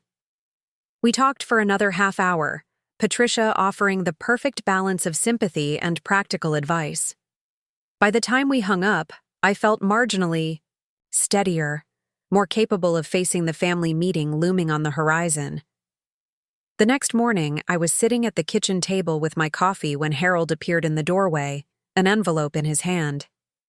"This came for you," he said, placing it on the table and stepping back, maintaining the careful distance we'd established. I recognized Daniel Cooper's law firm letterhead immediately.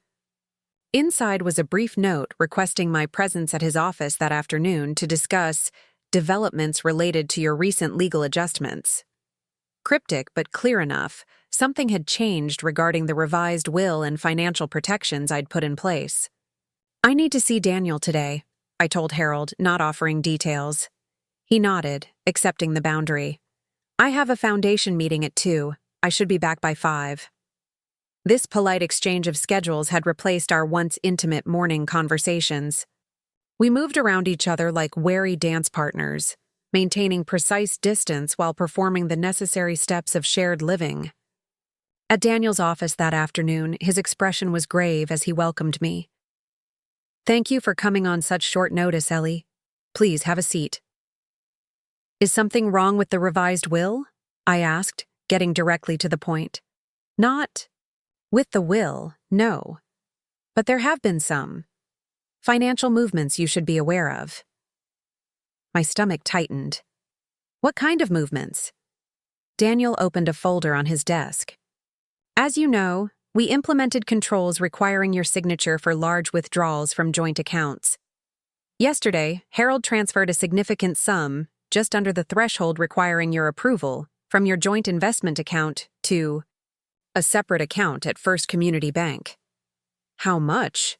I asked, my voice tight. $4,900, Daniel replied. "The limit we set was $5,000. "That doesn't seem like much given our overall assets," I observed, confused by Daniel's concern. "True, but it's not the amount that concerns me. It's the pattern. This is the third such transfer in 2 weeks, each just below the threshold. Together, they total nearly $15,000. Now I understood his worry. Harold was systematically moving money, carefully staying under the radar of our newly established controls. "Where is the money going?" "That's what I wanted to discuss with you. The recipient account is in the name of Jason Carter." The revelation hit like a physical blow. Harold was sending money to his son, his other son, despite knowing I was monitoring our finances, despite our ongoing counseling, despite everything. "I see," I said, my voice remarkably steady given the turmoil inside. "What are my options?" Daniel outlined several possibilities: lowering the signature threshold, separating our accounts entirely, confronting Harold directly. Each had potential ramifications, both legal and personal. "Before you make any decisions," Daniel advised, "I think you should ask Harold directly about these transfers. There may be an explanation." What possible legitimate explanation could there be for secretly moving money to his son in Riverdale while we're supposedly working on our marriage? I asked, unable to keep the bitterness from my voice. "I don't know," Daniel admitted. "But a direct conversation might be illuminating, and it would give you firmer ground for whatever actions you decide to take next." I left Daniel's office with a sick feeling in my stomach. The fragile trust I'd been trying to rebuild with Harold, already tenuous at best, felt shattered anew. Despite his claims of commitment to our marriage, he was still operating in secret, still prioritizing his other family. Instead of driving home, I found myself heading toward Pinewood Country Club. I needed neutral territory to process this fresh betrayal, somewhere Harold wouldn't think to look for me if he returned. Early from his meeting, the club's terrace restaurant overlooked the golf course, the manicured greens stretching toward distant hills. I ordered tea and sat at a corner table, watching couples and foursomes enjoy the perfect spring weather. How many of them, I wondered, were hiding significant secrets from their partners? Was anyone truly who they appeared to be? Eleanor Montgomery? The voice pulled me from my dark thoughts. I looked up to see James Parker, a widower who had served on several community boards with Harold over the years. His wife, Catherine, had died of cancer 3 years earlier, a genuine tragedy that had prompted an outpouring of support from the Lakeside community, including a significant donation from the Montgomery Foundation to the oncology wing at Lakeside Memorial Hospital. "James," I said, summoning a polite smile. "How are you?" "Surviving," he replied with the honest simplicity of someone who had endured profound loss. "Mind if I join you for a moment?" I gestured to the empty chair across from me, grateful for the distraction. James ordered coffee from the passing server, then settled back, studying me with kind eyes. "I've heard rumors," he said gently, "about difficulties between you and Harold. Nothing specific, just concerns from mutual friends." I sighed, unsurprised. In a community like Lakeside, significant marital troubles between prominent residents rarely remained completely private. "It's complicated," I acknowledged, unwilling to share details but not denying the core truth. James nodded, accepting my reticence. "I won't pry. But if you need someone to talk to, someone who understands that long marriages contain multitudes, I'm a good listener." His offer, made without expectation or judgment, touched me unexpectedly. "Thank you, James. That's kind." We sat in companionable silence for a moment, then James asked about Rebecca and Thomas, steering the conversation toward safer topics. For the next hour, we chatted about children, community events, books we'd recently read, normal, everyday subjects that temporarily allowed me to step outside the crisis consuming my life. As James prepared to leave, he hesitated, then said quietly, "Whatever you're facing, Eleanor, remember that you've always been more than just Harold Montgomery's wife. You've been a force in your own right, in the classroom, in this community. That doesn't change, regardless of what happens with your marriage." His words stayed with me as I finally drove home, the afternoon sun casting long shadows across Lakeside's tree-lined streets. "You've always been more than just Harold Montgomery's wife." It was true, though I'd sometimes lost sight of that identity during the consuming shock of recent weeks. Harold's car was in the driveway when I arrived, earlier than expected from his foundation meeting. I found him in his study, papers spread across his desk, reading glasses perched on the end of his nose. The familiar domestic scene struck me as absurdly normal given the circumstances. "Daniel Cooper called me," he said, without preamble as I appeared in the doorway. "About the transfers to Jason." At least he wasn't denying it. $15,000, Harold, to your son in Riverdale, while we're supposedly working on our marriage." Harold removed his glasses, rubbing the bridge of his nose wearily. "It's not what you think, Ellie." "What I think," I said carefully, "is that you're continuing to make unilateral decisions about our joint finances to benefit your second family, deliberately staying just under the limits we established with Daniel. Jason's son, Michael, needs surgery," Harold said, his voice strained. "A specialized procedure for a congenital heart defect.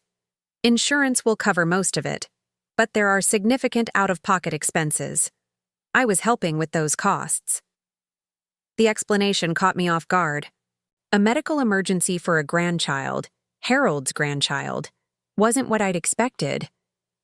Why didn't you tell me? Why make the transfers in secret, staying just under the threshold? Harold's expression was pained. Because I didn't want to put you in the position of having to approve or deny help for a child you've never met.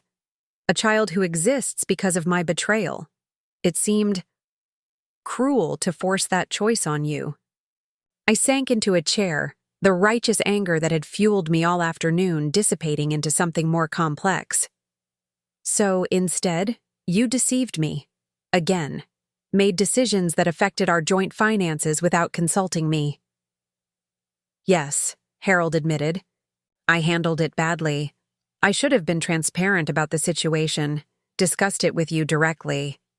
I fell back into old patterns of secrecy instead of embracing the painful honesty we're trying to establish. His self-awareness was coldly impressive, acknowledging his mistake without excusing it, taking responsibility without self-flagellation. It was the kind of mature reflection Dr. Winters was encouraging in our sessions. Tell me about the surgery, I said, surprising myself with the request. Is it serious? Harold looked momentarily startled, then grateful for the opening. Yes. Michael was born with a ventricular septal defect, a hole between the lower chambers of his heart. It's relatively common, but in his case, it's causing significant problems as he grows. The surgery has a high success rate, but it's delicate work, especially in a child so young. When is it scheduled? Next Thursday, Harold said. Jason and his wife are understandably terrified, though they're trying to stay positive for Michael and Emma. I studied Harold's face, the genuine concern in his eyes, the worry lines etched deeper than usual around his mouth. Whatever else he might be, he was a grandfather who cared deeply about his grandchildren, all of them. The next time something like this happens, I said carefully, I expect you to come to me directly. No secret transfers, no staying under thresholds, no unilateral decisions about joint funds. Complete transparency. Is that clear? Harold nodded, visibly relieved. Absolutely clear. And I want regular updates about Michael's condition. I added, not because I'm monitoring your involvement, but because he's your grandson and his well-being matters to you. So it matters to me too, in some way. The surprise on Harold's face quickly gave way to something like hope. Cautious, tentative but unmistakable. Thank you, Ellie. That means thank you. I wasn't offering forgiveness, wasn't suggesting I'd accepted his other family as my own, but I was acknowledging their existence, their importance to him, their basic humanity. It was a small step, but significant in the context of our fractured relationship. I met with James Parker at the club today, I said, changing the subject. He mentioned hearing rumors about difficulties between us. Harold winced. I suppose that was inevitable in a community this size. Yes. We'll need to consider how to handle the public aspects of this situation, whatever we decide privately. The we slipped out automatically, a linguistic remnant of 50 years as a unit. Harold noticed, his expression softening slightly, but he didn't comment on it. Rebecca and Thomas arrive tomorrow, he said instead, for the family meeting. Yes, I've prepared the guest rooms. The looming conversation with our children hung between us, the first time the four of us would be together since the revelation, the first opportunity for Thomas to confront his father directly about the lifetime of deception.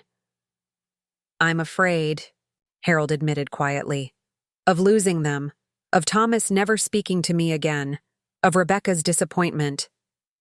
For the first time since discovering his betrayal, I felt a flicker of genuine empathy for Harold.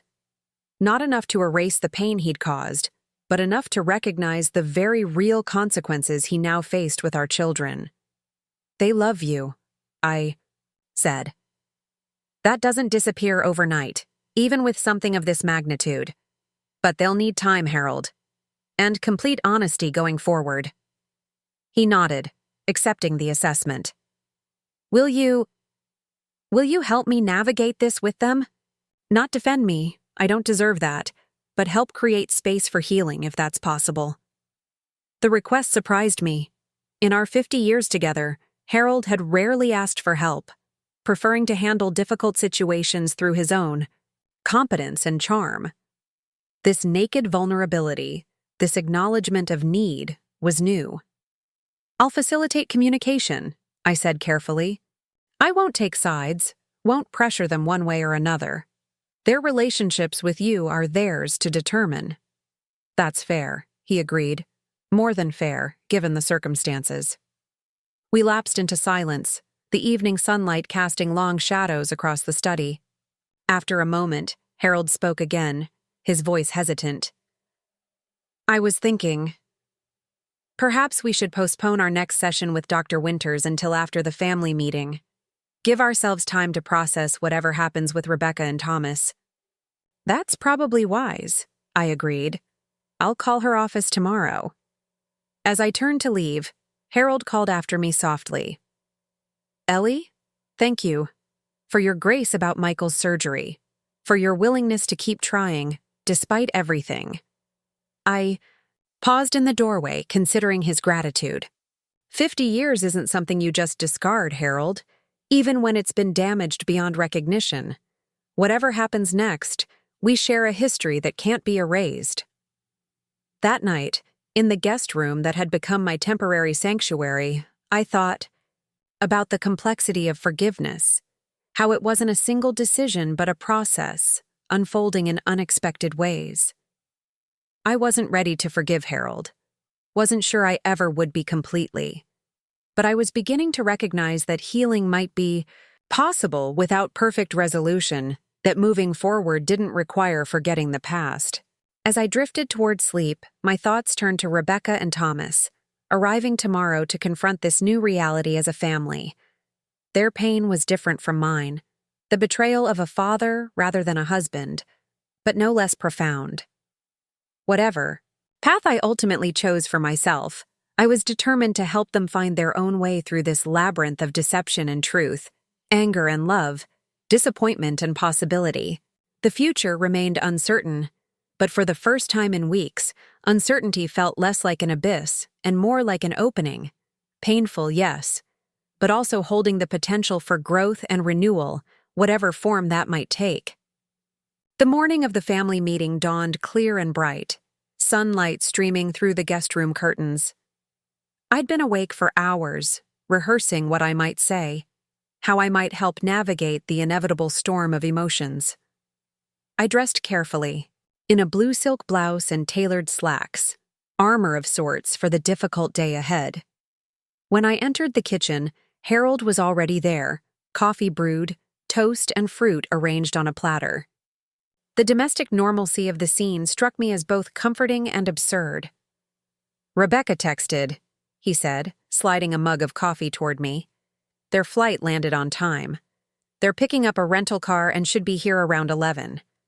I nodded, accepting the coffee but declining the food. My stomach was too knotted for breakfast. Thomas was quiet during our last call. Rebecca says he's barely slept all week. Harold's face tightened with concern. I've been trying to prepare for his anger, but you can't, I said simply. This isn't something you can manage or control, Harold.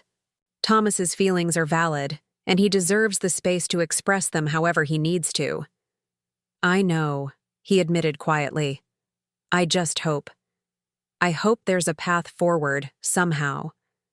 I studied him, this man I'd loved for 5 decades, who had betrayed me in ways I was still struggling to comprehend. For the first time, I saw not just the confident, capable Harold Montgomery the world knew, but an aging man genuinely terrified of losing his children's love. There's always a path forward, I said, surprising myself with the sentiment. It might not be the one you envision, might not restore what was lost, but there's always a way to move ahead, even through the most difficult terrain. Harold looked up, his eyes meeting mine with naked vulnerability. When did you become so wise, Ellie? Around the time I discovered my entire life wasn't what I thought it was, I replied without bitterness, simply stating a truth we both recognized. At precisely 11 o'clock, the doorbell rang. Harold and I exchanged a glance before moving together to answer it. On the porch stood Rebecca and Thomas, our children, now middle-aged adults with lives and families of their own, yet in this moment looking somehow younger, more vulnerable. Rebecca stepped forward first, embracing me tightly.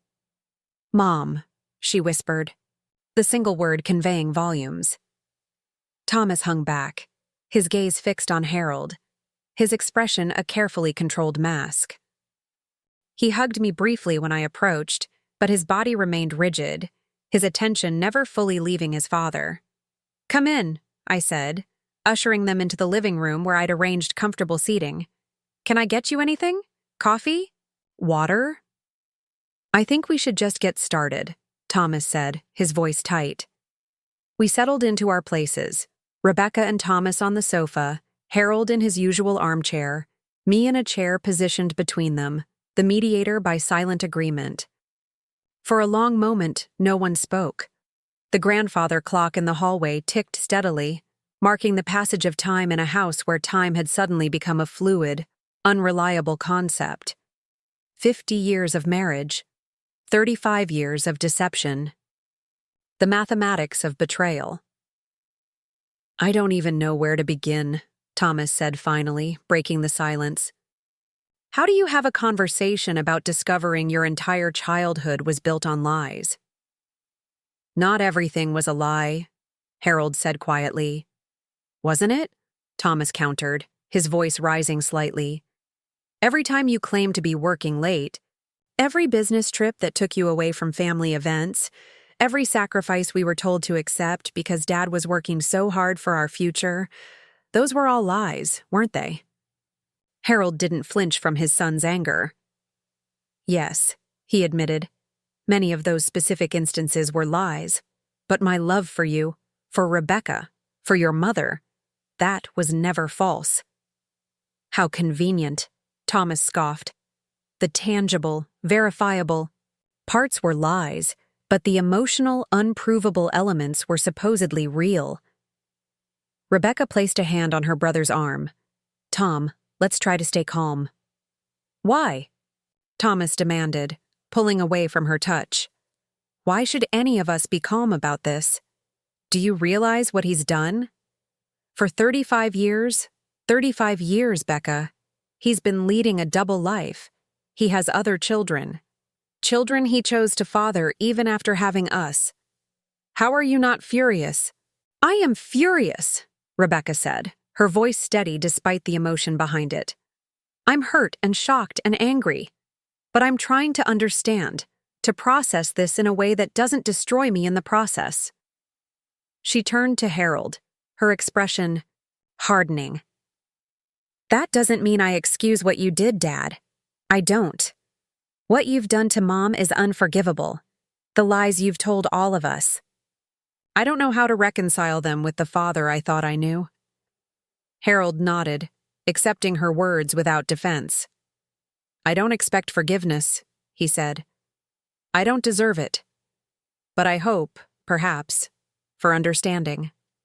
Not approval, not acceptance of what I did, but recognition that people can make terrible mistakes and still genuinely love their families." "Which family?" Thomas asked bitterly. "The one in Lakeside or the one in Riverdale?" "Both," Harold said simply. "Differently, but genuinely." Thomas stood abruptly, pacing the room as his emotions threatened to overwhelm him. "How is that possible?" he demanded. "How do you compartmentalize your life to that degree? How do you look your children in the eye, all 4 of them, knowing you're living a lie? How do you sleep at night?" "Not easily," Harold admitted. "The deception took a toll, though I didn't fully recognize it until recently. I developed elaborate justifications, convinced myself I was protecting everyone by maintaining the status quo." "Protecting yourself, you mean?" Thomas corrected, sharply. "Yes," Harold agreed. Primarily myself. Dr. Winters, our therapist, has helped me see that more clearly. My choices were fundamentally selfish, motivated by a desire to avoid difficult consequences rather than a genuine concern for others' well-being. His frank admission seemed to momentarily disarm Thomas, who paused in his pacing to study his father with narrowed eyes. And now? Now that everything's exposed? What do you want? Harold glanced at me before answering, a silent acknowledgement that my desires held primacy in this situation. I want to try to repair what can be repaired, he said carefully. With your mother, with both of you. I know some damage may be permanent. I know trust, once broken, may never fully heal. But I want the chance to try. And your other family? Rebecca asked. What happens with them? Harold's expression reflected the impossible position he found himself in. I can't abandon them, he said quietly. Jason and Sophia are my children, just as you are. Their children are my grandchildren, just as yours are. If your mother decides she cannot continue our marriage with that reality, and I would understand, completely if that's her decision, then I will accept those consequences. But I cannot simply excise them from my life. The room fell silent as we all absorbed the implications of his statement. Harold was not offering a clean resolution, a neat severing of his other family in favor of ours. He was acknowledging the complex, messy reality he had created, the tangled web of relationships that could not be simply undone. Have you met them? Thomas asked suddenly, turning to me. These other children of his? I've met Jason, I confirmed, and Elaine. And, Thomas pressed, I considered my answer carefully. Jason seems like a decent man, thoughtful, well-spoken. His son, Michael, is having heart surgery next week. That's why your father has been transferring money to Jason's account. The revelation about Michael's surgery visibly affected both Rebecca and Thomas. Whatever their anger toward Harold, the thought of a sick child, their half-brother's son, introduced a human element to what had been an abstract betrayal. Is it serious? Rebecca asked, her professional composure momentarily displaced by genuine concern. Yes, Harold said, a ventricular septal defect. The surgery has a good prognosis, but it's still frightening for Jason and his wife. Thomas ran a hand through his hair, that gesture so like Harold's, and sank back onto the sofa. This is surreal, he muttered. We're sitting here discussing our secret half-brother's son's heart condition like it's normal family news. None of this is normal, I acknowledged. We're in uncharted territory as a family. There's no roadmap for navigating this kind of revelation. What do you want, Mom? Rebecca asked, turning to me with eyes so like my own. Through all this, what outcome are you hoping for? It was the question Dr. Winters had posed in our session, the one I'd been grappling with privately for weeks. What did I want? Revenge? Justice? Reconciliation? A clean break? Something else entirely? I want peace, I said finally. Not the false peace of ignorance that I lived with for decades, but genuine peace based on truth. What form that takes, I'm still discovering. Your father and I are in counseling, trying to understand if there's a version of our marriage that can survive this revelation. And if there isn't? Thomas asked quietly. Then I'll build a new life, I said with more confidence than I'd expected to feel. At 72, that's not what I anticipated. But I've discovered I'm stronger than I knew. You've always been strong, Mom, Rebecca said, her eyes bright with unshed tears. That's never been in question. The conversation continued for hours, circling through anger, grief, confusion, and brief moments of tentative connection. Thomas remained the most resistant, his sense of betrayal cutting deepest.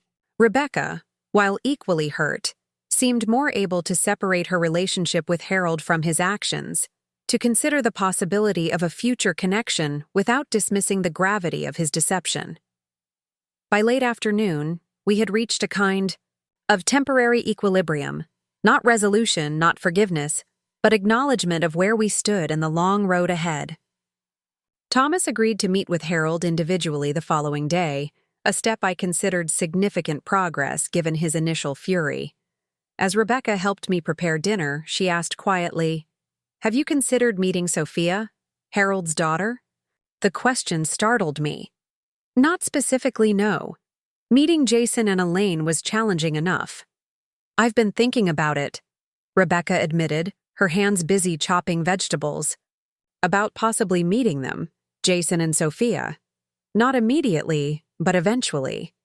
They're our half-siblings after all. We share DNA, a father." "You don't have to do that for my sake," I said carefully. "Or for your father's." "It wouldn't be for either of you," she clarified. "It would be for me. To understand this situation fully, to see these people who are connected to us whether we chose it or not." Her perspective surprised me, though perhaps it shouldn't have. Rebecca had always been the diplomat of the family, the one who could see multiple sides of complex situations. Her ability to consider reaching out to Harold's other children reflected a maturity I admired, even as I struggled with the idea myself. That evening, after Rebecca and Thomas had retired to their childhood bedrooms, I found myself on the back porch, watching the stars emerge in the darkening sky. Harold appeared in the doorway, hesitating before joining me. "May I?" he asked, gesturing to the empty chair beside me. I nodded, and he settled beside me, maintaining a respectful distance. For several minutes we sat in silence, the chirping of crickets the only sound in the gathering dusk. "Thomas has agreed to meet with me tomorrow," Harold said finally. "Just the two of us." "I know. That's a positive step." Harold nodded, his profile illuminated by the porch light. "He may never forgive me fully. I understand that." "Forgiveness isn't something you're entitled to," I said, my voice gentle despite the hard truth. "It's a gift, freely given or withheld." "I know," he agreed. "I'm prepared to spend the rest of my life earning back whatever trust is possible, with all of you." We lapsed into silence again, the weight of 50 years and 35 years of lies hanging between us. Finally, Harold spoke again, his voice barely audible. "Ellie, whatever you decide about our marriage, I want you to know something. These past weeks, seeing your strength, your dignity in handling this impossible situation, I've never admired you more." The irony of his admiration emerging from the ruins of his betrayal wasn't lost on me. "That's a complicated statement, Harold." "I know," he acknowledged, "but it's true nonetheless." 2 days later, after emotional individual conversations between Harold and each of our children, Rebecca and Thomas prepared to return to their respective homes. The visit had been exhausting for everyone, but productive in establishing a tentative framework for moving forward. Regular family therapy sessions via video conference, individual relationships proceeding at their own pace, a commitment to honesty even when painful. As we stood on the porch saying goodbye, Thomas pulled me aside while Harold helped Rebecca with her luggage. "Are you going to be okay, Mom?" he asked, his voice low. "Really okay?" I studied my son's face, so like Harold's in structure, yet uniquely his own in expression. "Yes," I said with genuine confidence. "Whatever happens with your father and me, I'll be okay." "You could come stay with me in Boston for a while," he offered. "Get some distance, some perspective." I smiled, touched by his protective instinct. "Thank you. But I need to work through this here, in the life I've built. Running away won't provide the answers I'm seeking." Thomas nodded, respecting my decision, though concern still shadowed his eyes. "Just promise you'll put yourself first for once, your happiness, your well-being. Not his, not ours, not anyone else's." "I promise," I said, and meant it. After they departed, the house felt simultaneously emptier and lighter, as if some of the suffocating tension had dissipated, allowing space for new possibilities to emerge. Harold retreated to his study, giving me room to breathe, to process the emotional intensity of the past few days. That evening, I called Daniel Cooper and scheduled an appointment for the following week. The time had come to make decisions about my financial future, regardless of what happened with my marriage. If Harold and I found a way forward together, I would still maintain independent control of my assets. If we ultimately separated, I would do so from a position of strength and clarity. 3 days later, I received a text from an unknown number. "Mrs. Montgomery, this is Jason Carter. I wanted to let you know that Michael's surgery went well. He's in recovery now and the doctors are optimistic. Thank you for your concern." I stared at the message, surprised not only that Jason had reached out to me directly, but that he assumed. Harold had shared information about my interest in Michael's well-being. The simple text message represented yet another thread in the complex tapestry of connections that now existed, whether I had chosen them or not. After careful consideration, I replied, "Thank you for letting me know, Jason. I'm glad to hear Michael is recovering well. Please give him my best wishes." It wasn't an embrace of this unwanted extended family, wasn't forgiveness for the decades of deception, but it was an acknowledgement of our shared humanity, of the innocent child at the center of this particular moment. That night, as I prepared for bed in the guest room that had become my sanctuary, I found myself reflecting on the journey of the past month. From the shocking discovery of the yellow envelope, to the painful confrontations, the legal maneuvering, the family meeting, the ongoing therapy, it had been a transformation as profound as any in my 72 years. The woman who had opened that envelope no longer existed. In her place stood someone stronger, more clear-eyed, more determined to live authentically for whatever years remained. I didn't yet know if that authentic life would include Harold as my husband, but I knew with absolute certainty that it would be a life of my own choosing, not one built on someone else's lies. 2 months later, standing on the shore of Lake Michigan near our summer cottage, I made my decision. Harold and I had continued therapy, both together and separately. We had established new boundaries, new expectations, new patterns of interaction. He had demonstrated consistent honesty, even when difficult. I had reclaimed my independent identity while acknowledging our shared history. Michael had recovered fully from his surgery. Thomas had begun tentative, limited communication with Harold. Rebecca had met Jason for coffee during a business trip to Riverdale, a meeting she described as surreal but not terrible. Our extended family was finding its way toward a new normal, however unconventional. As the waves lapped gently at the shore, I turned to Harold, who stood beside me watching the sunset with anxious eyes. He had asked me to meet him here, at the place where we had spent so many summer days with our young family, to hear my decision about our marriage. "I've decided to stay," I said simply. Not because I've forgotten or fully forgiven, but because 50 years of shared life deserves the chance to evolve into something new. Relief washed over his face, followed immediately by solemn gratitude. "Thank you, Ellie. I promise." I held up a hand, stopping his flow of promises.